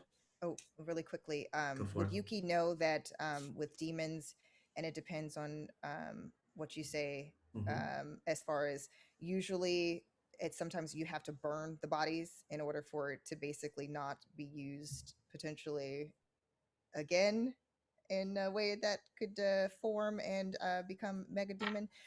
So would Yuki know anything about whether or not these bodies should be burned to prevent You that would from assume, happening? as far as it's not necessarily that, how can I say this? It's been practiced that they would do that because of the evils of that would come into this area, but it's not a, how can I say this? Oh, it's because of that demon. You know what I mean? Like it's very much that this is new to them, so they may Like have purify to. the bodies. Yeah, yeah, Yes. Okay. yeah. Actions for the group. Yuki will wait before she's preparing to take care of the bodies if Juyi decides to handle this other individual. What does this individual look like now? The one that's laying on the ground is right in front of you. He looks all but the age of 24. He has got shaved heads on the side. It looks like a small ponytail that goes to the back. The same Lotus uniform. He doesn't look maddened. He doesn't look like he's making any voices, and he just keeps his head down. And you can hear him reciting what sounds like the same monk words, or the words for ascension that were whispered. It's a prayer that he recites over and over and over again, given what he had seen the 2 of his friends had succumbed to. I turn to Ivan and I say, Ivan, are you sure? This one? He looks at him down again.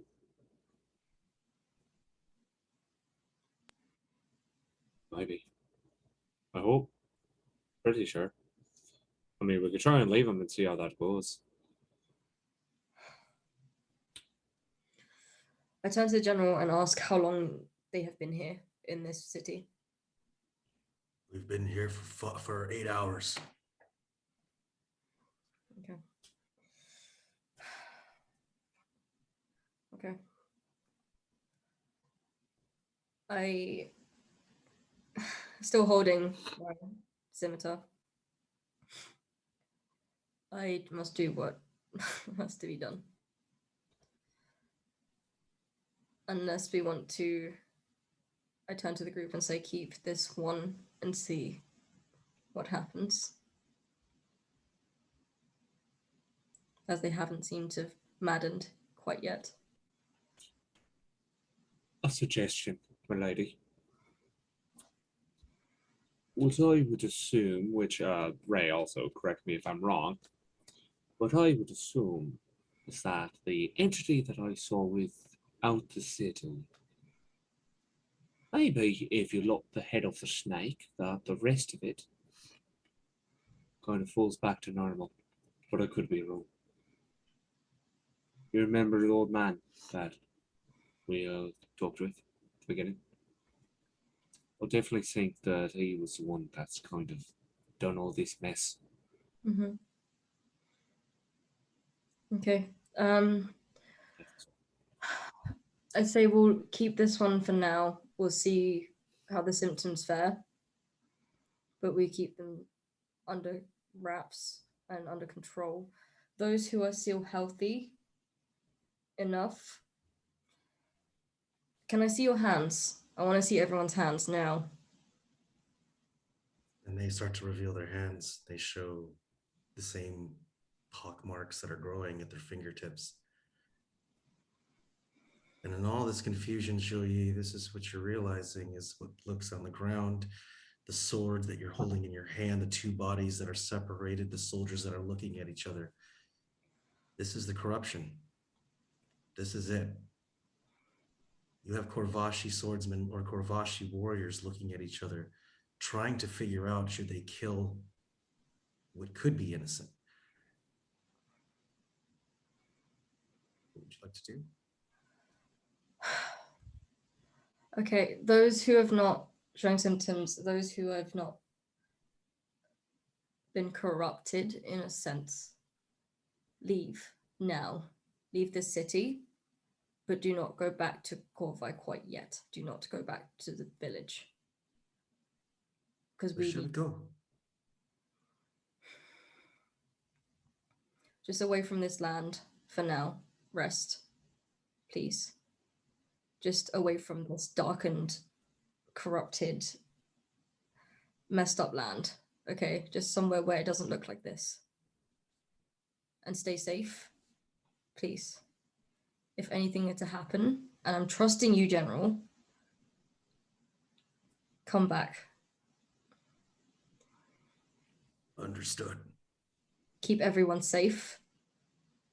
And if anything were to get worse, any symptoms that we saw with the other two. Okay? Understood, Captain Joyi. Now leave, quickly. You've been here too long. Go. We don't have time. He gets up. He tells the rest of the soldiers. You hear him yell in the words for Cantonese to tell them to begin to pack up and leave. Any actions for the group before they leave? I want to keep hold of the one that Ivan pointed out. Keep them behind? Yeah. Okay. Turns to Ivan. Where exactly was he headed? Well, this one or the one outside the city? No, the older. The other one. He just kind of flipped his spear, his staff, Staff. flipped his staff that he had, and walked away. Did he venture into the forest by chance? Pretty sure he did, right? Yeah. Yeah. We're gonna follow, or are we going to move on, trying to find this? What's his hand? Tulshiro. As you said, sometimes you must cut off the head of the snake. Mujun, what do you think? Sometimes the inner isn't immediately visible. I agree with this metaphor. Then let's go quickly before we lose him. At Lead your the way. service. As he flips his axe and puts it kind of back into his sheath.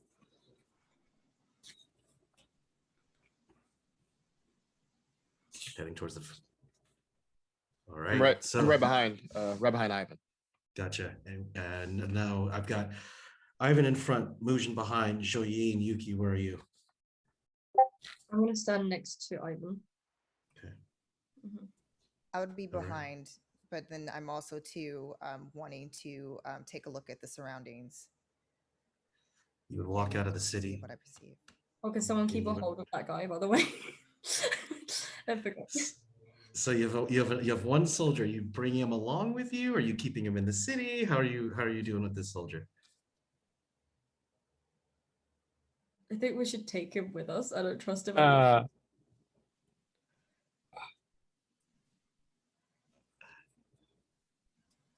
Ivan's looking at the other few, like, does that mean I'm going to be the one to carry him? If you would be so kind. I'm at your service. As he's kind of reach down and pick up and throw the muddy individual over his shoulder now. He's like, actually, wait. He's going to start taking the armor off of him and takes all the armor off, and then he puts him on his shoulder. And every time he moves, he'll just like clock him or something. I'm tired, I'm wet, and now I'm the head of the group instead of just a defensive body to be laid to rest. I don't care. Because he's just going to be a. And slinking into the mud, you would look on the ground at least, and there'd see no footprints. You would see to the right of you down the path would go directly to the Falls of Celestia. To the left of you would bring you down to the rice fields, or the thousands of rice fields that make out the lands of Qorvi. Straight ahead of you is the forest. And to the right of you is another forest piece, but it goes into what looks like Busan Mountain. Did Ivan see which one of these ways he could have gone? And since you didn't run directly towards there, give me a perception and I'll see what you got. Sorry, guys. It's. I would like to also do the same in order to try to see if Yuki can sense this being's presence or any scent of a trail, like if it's a sulfur smell or anything that would kind of point her in the direction. Anybody else? I'll take to the skies. I also want to give it a try. Yeah. Okay, so here's what we're gonna do. Now that we got everybody involved,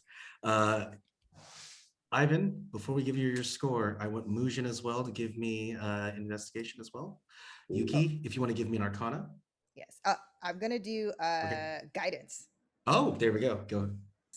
And Joe, you took to the sky. I'll let you guys know what all those reactions are. Let me know what your guys' dice rolls are.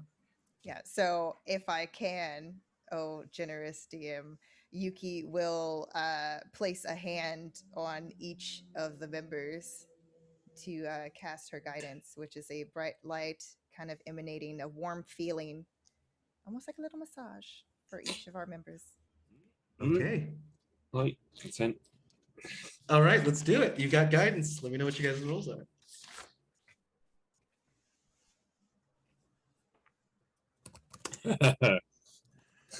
Do I need to roll, Rick? For you, yeah, give me an investigation when you get a chance as well. And guidance, you can add a D4 to the ability check of obviously of the choice of whatever the DM just mentioned. That really helped. That means I have a 4 now. Oh. Yep. See, we said the nets would come. Yeah. Oh We no. did. Yeah. Nat 1. Okay. I got a Joey, what you 17. 17 for Yuki and for 15. Okay. 18, 18, 18. 18. Yep. And Ivan. 17. 17. Okay, 18 on that. Okay, so you taking to the sky, Joyi, one of the things you're seeing, or at least kind of trying to do a quick scan of the area, it's not, which part do you want to look at? You want to look at the falls, you want to look at the forest, or the rice field areas? The forest. Yeah. Right up to look to the forest area. The canopy is really thick. What makes this forest are thousands upon thousands of bamboo trees. If you were to look at this forest, it's very much kind of like what we would see back home. You would see these, you would only be able to see maybe a 3 feet, 4 feet into the forest before it's just nothing but continuous bamboo trees. You would see the spirits move between them. And since you didn't see the original, it's hard to ascertain, but what you can tell is that the spirits are starting to separate. It's almost as if they're moving to the sides, like they're moving around, like there's a lot of commotion happening in the forest. For Mujun. Oh, can I ask, sorry. Yep, go ahead. Is there a certain order of them moving? Like, is there like a directional thing? It doesn't look directional more than it looks like something had moved in, or something at least is getting them to spread apart. Okay. So it's not they're like left or right, or it's not like it's something moving through a river where you would see parts of that river part in certain directions. It's more or less this, they're scattering in random directions. For Yuki as well as Ivan and I'll do also for Mujin as well. But for Yuki and Ivan, for the 17s that you guys are noticing and taking a look at, would you look at the Falls of Celestia, the forest, or the rice fields? I'm looking towards the forest where I saw before the spirits. Okay. I would look towards the rice fields. Okay. Mujin? Mountains. Mountains. Question I have to give you for the mountains is, actually, no, I think this is going to work out pretty well. Yuki, looking into the forest, looking at the bamboo trees, you would see the spirits also look at you as far as they're hanging right at the edge of it, but they can't necessarily speak or do anything. But you also look at their eyes and would notice that they look like something's disturbing them. At the forest or at the mountains, when you turn and look there, you would notice the bamboo trees starting to bend.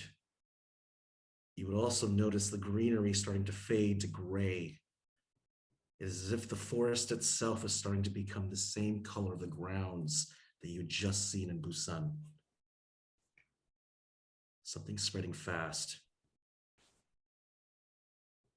Ivan, from your position looking at the rice fields, kind of looking over, and you can see the same water buffalo that kind of make up the area, and even in the rain there's somebody out there tolling the ground. It doesn't seem as if there's a disturbance in that area per se, because the person moving the caribou or the water buffalo doesn't seem to be affected. It just seems to be rain, and he just keeps moving this beast of burden. What would you all like to do?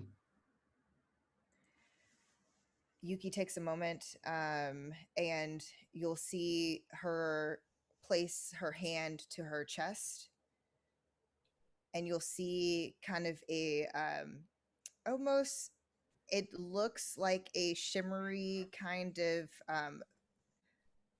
almost, it looks as if it would, like a fabric itself, kind of envelop the parts of her body. And it's that shimmery kind of light, but it looks as if someone had put some type of chiffon or something really light over her body. And she's casting mage armor on herself. What you would also notice as this happens is you would see a spirit in the forest. I need a investigation when you get a chance. I'll tell you exactly. And that is a 14. It would a person look like he's about 19 years old. It looks exactly like Toshiro. And it would look at you and then just turn right back around. And then this spirit itself is just like this, they start to weave within one another. And he steps into the forest and disappears. Yuki immediately rushes forward. She just sprints You just directly see into Yuki the forest. run as fast as she can into the forest. Ivan, Mujin, Joyi. Well, do you think we should follow her, Mujin? Mujin, my boy? Yes, yes, but as I look down, can I see if there's any sort of trail of that? I'm trying to figure out what to call it. As you mentioned, that infection. Would there be a trail of infection if there's no tracks? So you look on the ground. It's not that the give me a Arcana when you get a chance. Gotcha. I'm the nat one again. So 2. Oh no. And looking down, it's hard to ascertain, but it almost seems that the black, like the tar-like substance has leaked into the forest area itself, or it's starting to grow out of it. But what you can also tell is with those ghosts is where Yuki runs into the woods or into the forest. You would also see all of the spirits kind of stop, look directly at you. They would all lean forward, and you would just hear him just go. And they would turn. And it's at the same time when Yuki breaks the boundaries of the forest, as if they all turned around and started walking together, as if they're walking with her. Yes, Ivan, I'm no one to lead right now, but I shall follow you. Oh, wonderful. Yeah, I'm the one to lead. I'm the freaking one hired. Yeah, with my body, I say, as he's going to just run in and pull out his hand axe in one hand, bloody hell, and just like chopping through anything that's in his way. Joey, I know after. Do I see her running? you see Yuki run. You see Ivan like has a body of a soldier, or at least held down. He grabs his axe and starts to run in. There's a hesitation from Mujin, but for the most part, Mujin says something over, and then you see him run right behind Ivan. Then I am going to fly to follow to the point before it gets too thick. And then I'm going to fly straight down and land on one of the trees just to keep a little bit more higher ground. And then parkour along. It's fine. It's very much, if you've ever seen the movie, it's very much, you would see these like, at least they're about 20 to 30 feet tall bamboo stalks. Some go at least higher. You would actually fly into it, go grab one of them. There's a part where you lean into it. You can see the whole bamboo tree just, and you're just holding on to the side with your wings kind of furled out. Yuki, going into the forest, you would hear your feet just slam onto the mud, slide, slide, slide, slide, slide. You would go to the point where you're starting to jump over these trees, and you would stop, and you can hear the bird song inside the bamboo forest. And you recognize that you can hear footprints coming up from behind you as well. But all around you in the bamboo forest, which you would actually see, they're ethereal. You would see one of the females look towards you, her hair draped over her face, eye missing, mouth raggedly torn to the side. And she looks to you and she just goes,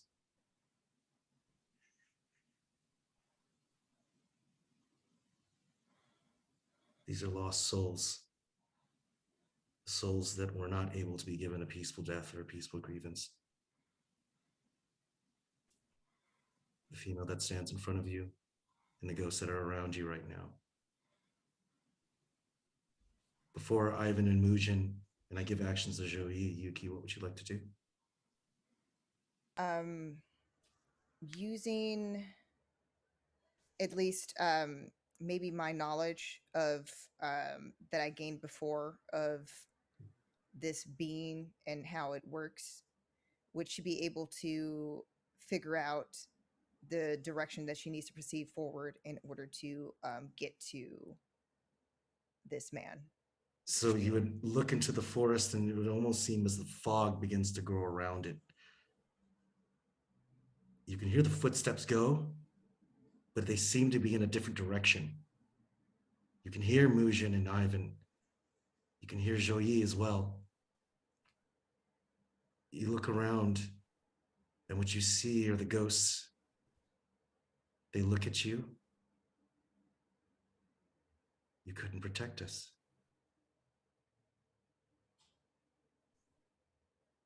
You couldn't do it. should stay here with us. Your responsibilities will end here. It's a lot better with us. What would you like to do? Our responsibilities are not yet done. You're proof of that. In order for your spirits to be freed, We are proof that your protection only can go so far. Sit with us, all but for a minute. she takes a moment, and you could tell that she's stirred by the words because of the fact that she has done what she could in her lifetime to protect, to always protect. So each time that's mentioned, it's like a shard of ice stabbing her. So you see the winces of that pain. And she composes herself again. You would actually see Boy staring at you. And he looks and says, "You couldn't have protected me. Your time has passed. You should sit. It's okay. Just take a seat." It's not yet done. She rushes forward, but she holds, as she does, she holds on to the blade that's at her hip, the hilt of her katana, tightly, as if ready to strike if necessary. You run into the forest, and what you would see would be this shadow of a person wearing a kimono with the House Miyazaki emblem in the back. He's all but maybe 100 to 150 feet in front of you. You start to run further. Let's go to Mujun. Mujun walking into this behind Ivan. You begin to move. You begin to run. The running goes from about 3 minutes to 5 to 10 to 15. And you're realizing you're running a lot further than what you would seem to be. Does it seem like I'm going in some sort of loop? Are there any sort of things I can clock and then watch for? And you would stop, look for a place to bearing, and you would just see Ivan keep running. You would hear the same. In front of you is what looks like Yuki sitting. What looks like Yuki sitting. Yuki. And you would hear no response.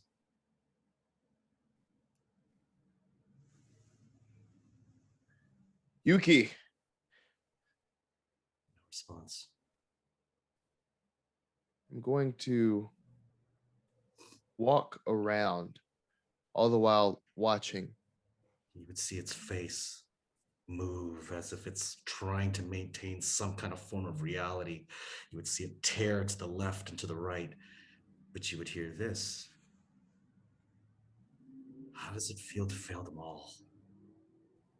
How does it feel to know that those monks are not going to go where you put them?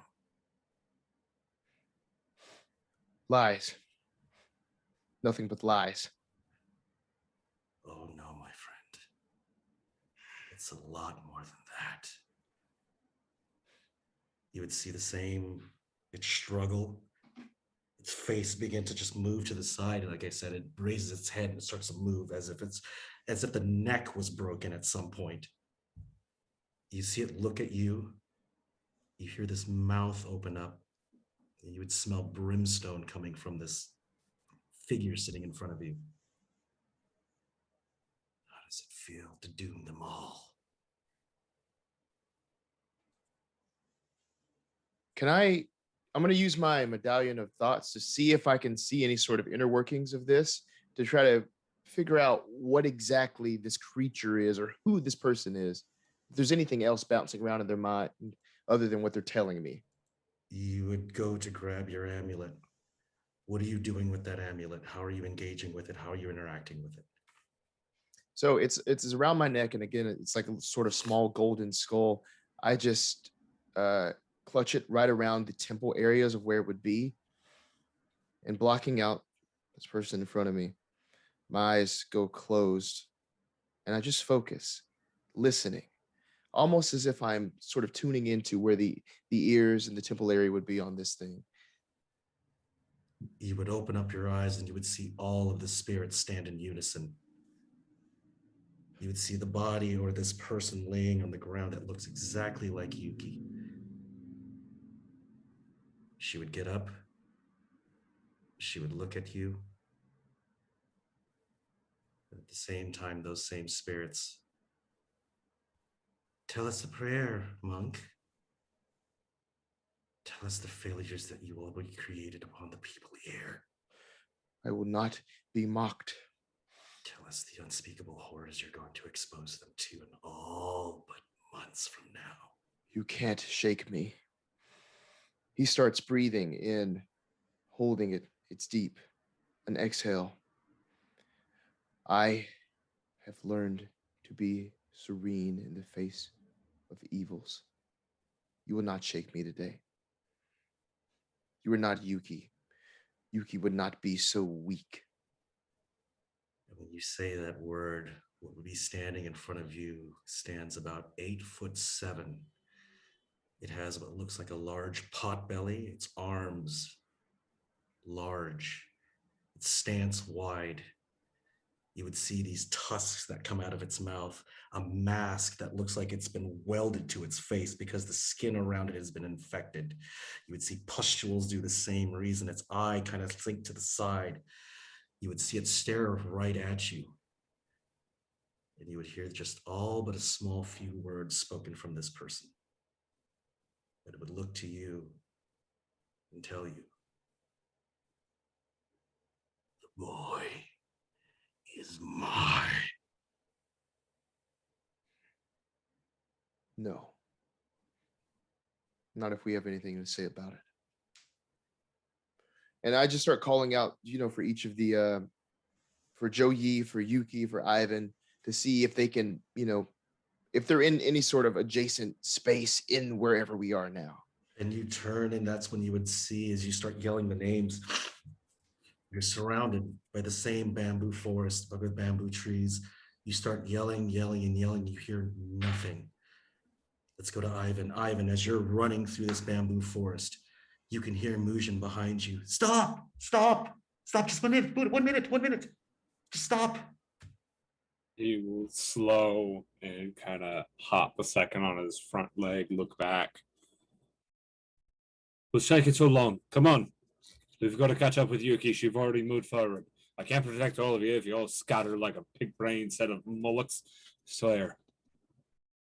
And that's when you're realizing you're not talking to anybody. Mujun?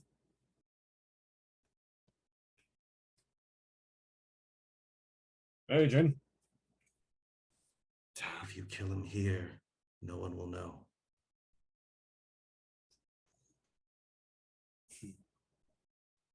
Do it. Do it. Ivan will go and set the body down against a bamboo shoot, and he'll lean against one across from the body.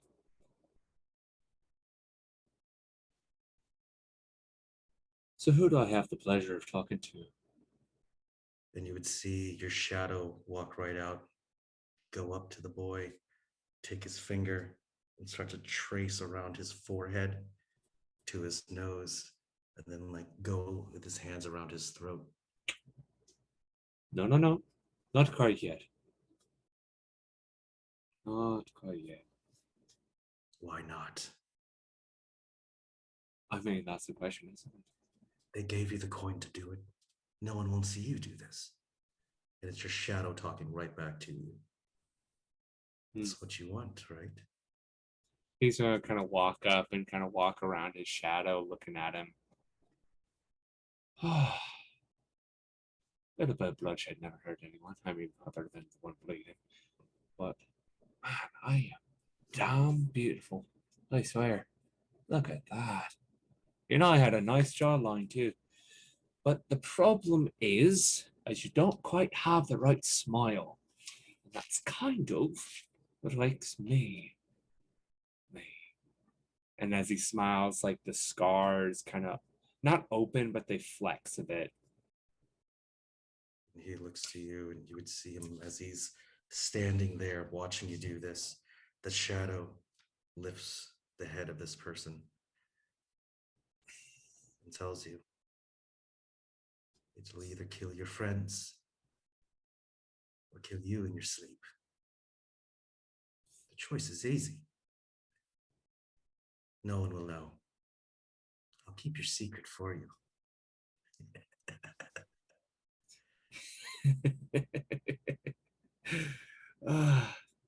See, that's the thing. Because if you knew me, you'd understand which choice I'd make. Death is the only love. The greatest equalizer that we've all ever known. So it's nothing personal. But not quite yet. We've still got a few ducks to line up and a few rows to be made. Right? And he kind of winks and scrunches his nose. But I'm going to have to be taking that one. As not quite third time either. I kind of want to see this one through. You go to grab the body. Yeah. I go to move past my shadow, tapping him on the shoulder. Maybe next one. We could work something out. Hold your hunger. The feast isn't yet. And when you go to put the body over in front of you, all but maybe 50 feet into the bamboo forest, as you can see a chest of gold. And at the same time, you would see the shadow turn around and look to you. It's as if you're standing side by side. He turns his head to look to you, turns back to the pile of gold. You sure that you don't owe them shit? Ivan will lean in really close to the shadow, inches away. With the body on his shoulder. Oh, I don't owe them shit. I don't need to protect them. Hell, fuck it all. But you should know, kings and queens will fall, but he who holds the sword is the one that holds it all. Treasure will never be my bounty. That's not what I'm here for. Fuck off. And you would see the shadow begin to dissipate as you hold the body. And it's the same look as you turn around. You still don't see Mujun, but you can see Yuki with her sword running through the forest. Hey, Yuki! Wonderful to see you. As he's going to run up after her.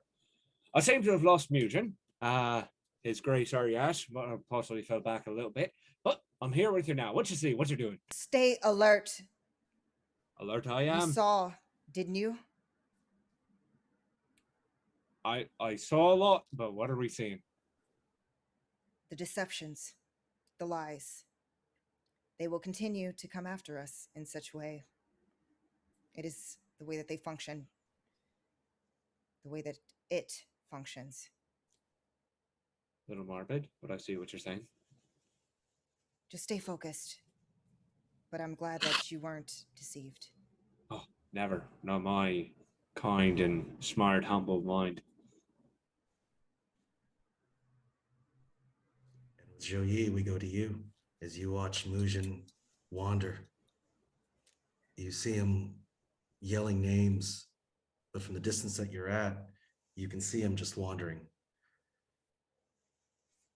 But I'll show you. Sorry. What I'll show you is but mere feet from your grounds. You would also notice a person laying on the ground itself, face down, with what looks like armor on, like I'd say plate mail. You also have a choice to go to see Mujin, who's all but maybe 80 feet from your position. What would you like to do? Do I still have the protection from Yuki? Yes. Yes. Protection from good and evil. Okay, cool. Yes. Good to know. I'll give it to you. Yeah. What does this person look like in plate? Or is it just plate? face down. Okay, nothing I recognize. Nothing you've ever recognized. Then I'm going to Mujun. I need confirmation you're going to ignore the person on the ground.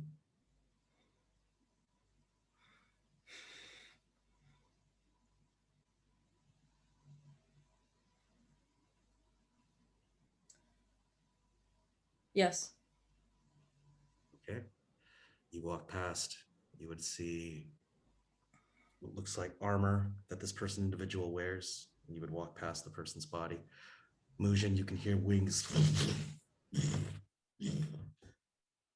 Show Yi. Mujun, are you okay? It's you. It It's is. you. Yes. Yes. I hold out my hand to Mujun just to hold, just to kind of actuality. I reach out as well, also offering my hand. It is. There's good. There's evil here, and I saw it. I spoke to it. It mocks us.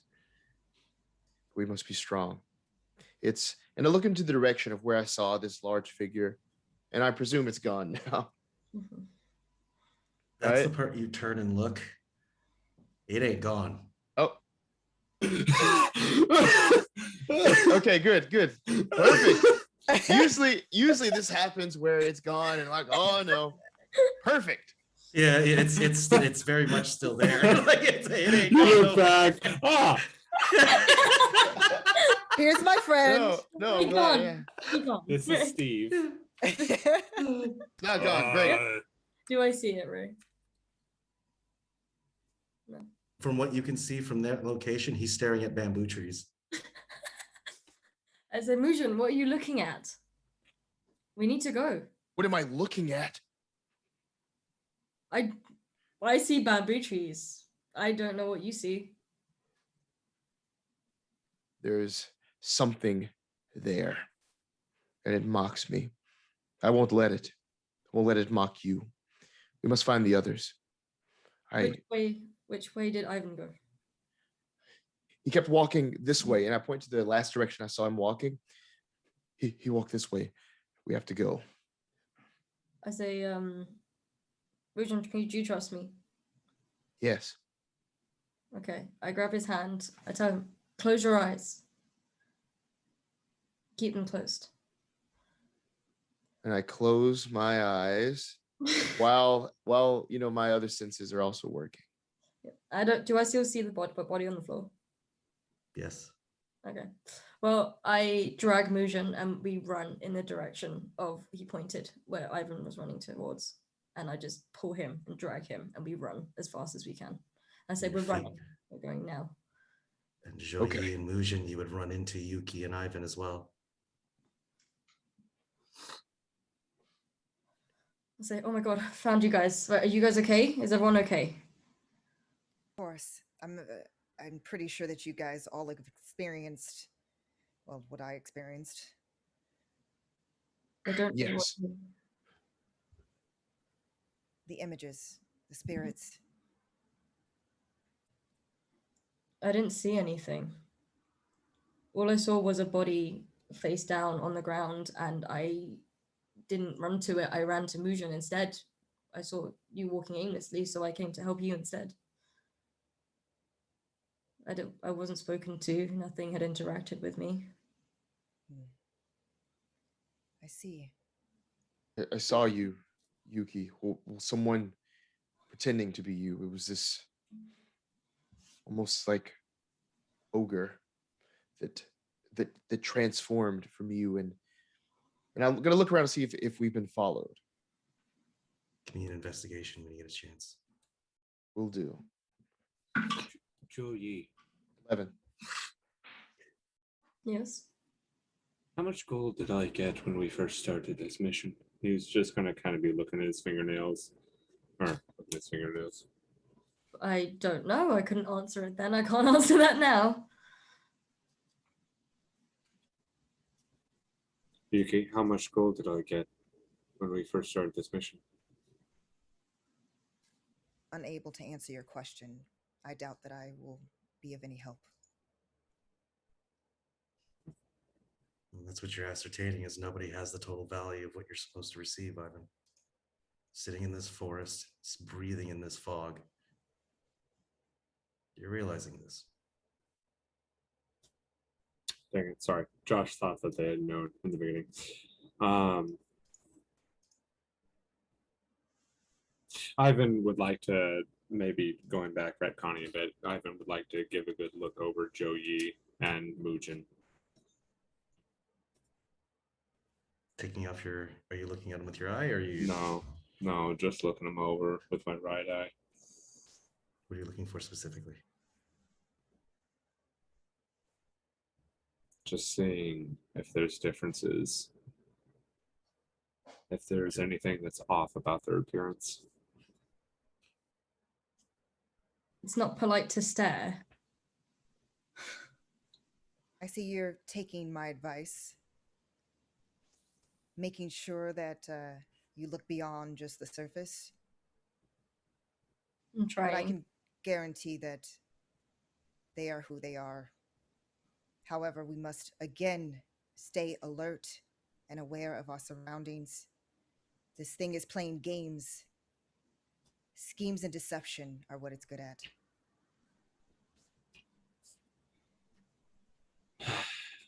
True. All right, you gobshite. We've been playing around with your frickin' gangs. And it's been quite fun for me, at least. I'm not sure about the other ones. But I kind of just want to have this tussle out. Shall we? He's kind of looking around. Come face us, you coward. We're waiting. And Ivan, kind of looking away from the group, will pull up the eye patch. As you pull up your eye patch, you would see this figure that looks like they said 8 feet tall, but right next to Mujin. It stares at him. You can just see it bend down and just goes.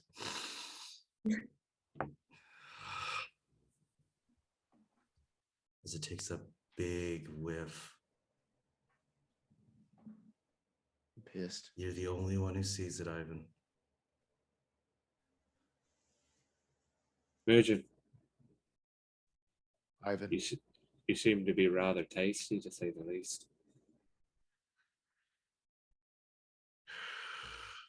Ivan will rush forward and do kind of the roll across Mujin's back with his shield out, getting between him and the creature, trying to shield Mujin from whatever this is. And I'll stay steady, just like firm, and just taking that role and supporting it. So here's what I need from every single one of you guys. I need a wisdom saving throw when you get a chance. Okay. Come on, baby. Come on. Come on. Nat 20. Oh, you suck. I need your dice. 17. 17, okay. 18. 18. 10. 10. No. Wait, but she still has protection, correct? Yes. Always wear protection. What'd you get, Mujin? Yeah, Nat 20. Okay, nat 20. All right. All right. From what'd you get? Oh, sorry. One more time, Joey. Oh no, I was gonna say, he deserves it after the nat ones. Honestly, I do, yeah. I was struggling earlier. You have like one or the other. Yeah, nothing in between. No. So here's what I'll give you, and I'll need your final actions for tonight. As in the position that you're in, Mujin, Ivan, Joey, and Yuki, you would see this creature begin to formulate around Mujin. It stops, it begins to breathe really heavy. Yuki, you would recognize this creature. This creature, as it stands next to him, is very much a demon. It looks and appears of an Oni, or at least the face and the mask. The biggest change, though, to this as it opens its mouth and tries to breathe in his essence is that you can actually see parts of his spirit going into his nose and into his mouth. And whatever this thing is doing, you just hear it just go.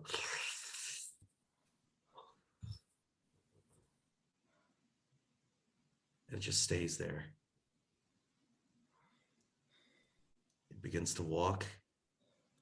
It lumbers and stands in position. I see you show your true face. You're not gonna do shit to this. Him. Just him. You shall take no one, not one of these lives. You. I'll eat you last. Just like I'm gonna eat you, little Toshiro, too. My arms go up like this. Did he walk away from me though? Or is he still like behind me? Was that He's not necessarily behind you, but he's definitely close. And the fact that you can't see him is making it a lot worse for you right now. Okay, he's close to me. Like I can feel like you can feel him. That's correct. Okay. Gotcha. Yeah. Perfect. Well, I'm going to key point summon my arms, and as they come in, if he's within 10 feet of me, yep, it's a dex saving throw. Oh, what happens if I miss that dex saving throw? Explodes. I got a 19. That saves. Okay. All right. So it's just 3 of force damage as they come out. And now they're hovering over my shoulders. And you have his hands out. You would now see this thing begin to formulate. What stands in front of you is an 8-foot demon. Yuki, Mujun, Joyi, and Ivan. This thing wants you to see it. Because when it bends over and shows you its face, you would see each of your own faces reflected backwards.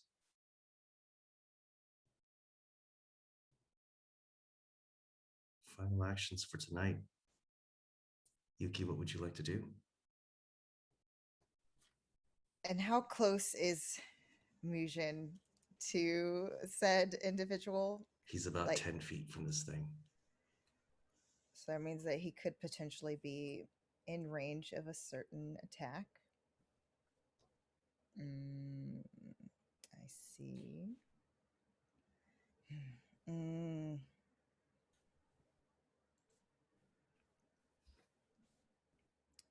Yuki's going to run forward because she fears that her spell could potentially hurt her friend. So she's going to go forward to attack. You go forward to attack. With her katana.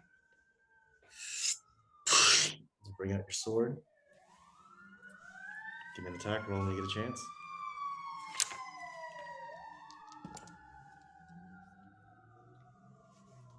And that is a 17.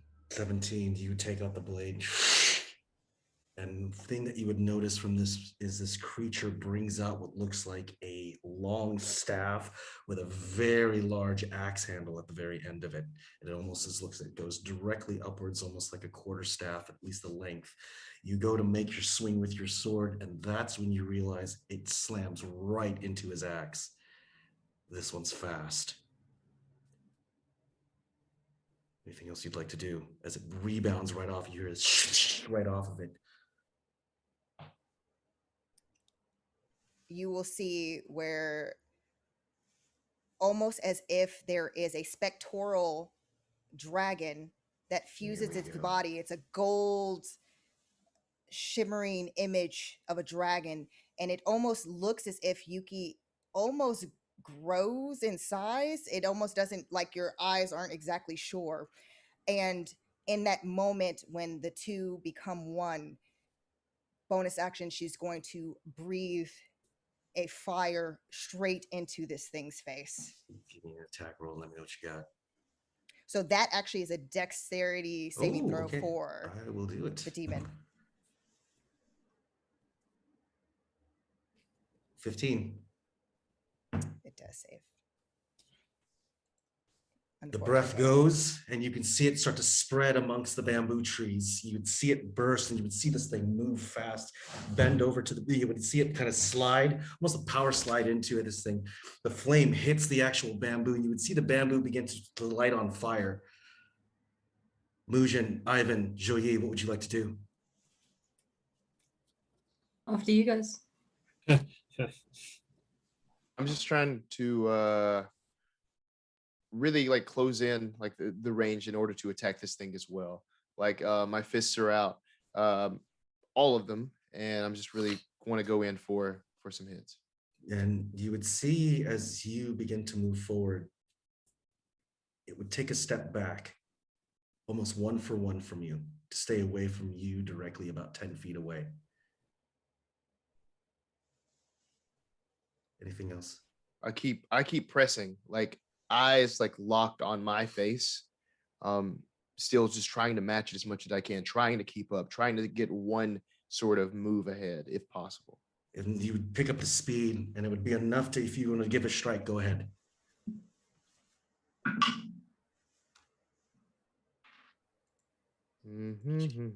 I got a 9. And that's where you would swing, and you would just see this thing and grab your hand. And not only as it grabs your hand, you would hear it just. You would see your 2 ethereal arms starting to shrink. Joye, Ivan, actions for you. Ivan's gonna, after rolling across his back and trying to shield him if any blow came down, then Mujin moving around, they move back towards more inside of the forest. Ivan's gonna be, all right, he's gonna run forward and kind of circumvent the 2 of them. And then as he grabs onto his hand, Ivan's going to try and kick off some bamboo to try and get onto this creature's back. Give me your attack. Give me an acrobatics actually with that. Yes. Please.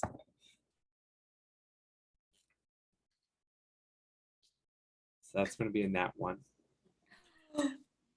And going to pull down to the bamboo, you bounce off of it, jump, and it's almost like you go to grab, and you would actually see this thing turn. After grabbing onto Mujin, it just goes, grabs you by the throat with the opposite hand, and you just see Yuki, he drags Ivan's body down to the ground, and it's pinning him to the ground. And it does the same thing where it begins to. It's a deep breath as you can see both of their spirits going into this. Joye, what do you want to do? Seeing all this happen, I want to go into my radiant soul. And yeah, all ethereal. I'm going all out. Glowing eyes, everything, shimmering, light, just everything. Fly, or are you moving towards them? I'm flying to him. And Like you take wing. You take wing, go right directly towards him. And this is the part where I will tell you, is because as he's holding Mujin and he's holding Ivan, he would look directly at you. If this is what the great protector houses of Qorvi have to offer, your little boy Toshiro is in a hell of a lot of a better problem. And he throws Mujin and Ivan right back towards you. I wanna dodge that if I can. Give me a dexterity and I'll let you, or acrobatics, and I'll let you know what you got. Sorry, guys. I'm just gonna spin and just like. Look, it's better than I smack you with my wings. I'm just saying, okay? Anime style, we hit once and fly in the air, and then. That is a 19. Let's go. Nice, 19. nice. Go. And the 2 of them you go over and you dodge right between them. You, Mujin, and Ivan hit the bamboo wall.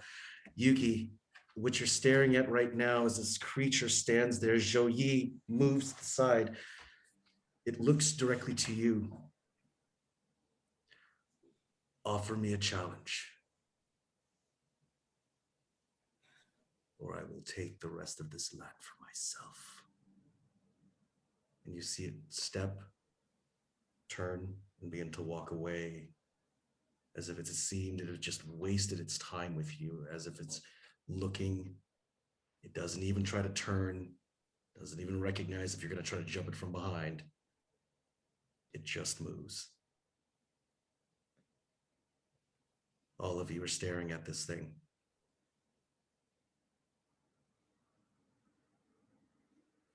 And with that, Yuki, the last part I'll give all of you as this creature begins to walk forward.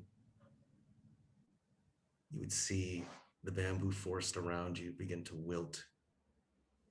The dirt below you begin to extrude what look like worms, maggots, other insects that would fly around. You would see also the water itself begin to spoil. And that's it. That's exactly it. You realize that with weapons, what equipment, what stance you offer, you're gonna need to get better. And that's where I will leave you guys today. Congratulations, and thank you everybody for your time. I went to Thank you. Right. Thank you for your time. Yes. Do we get a level? No. No levels. please. Do we get a level? You got any of them levels?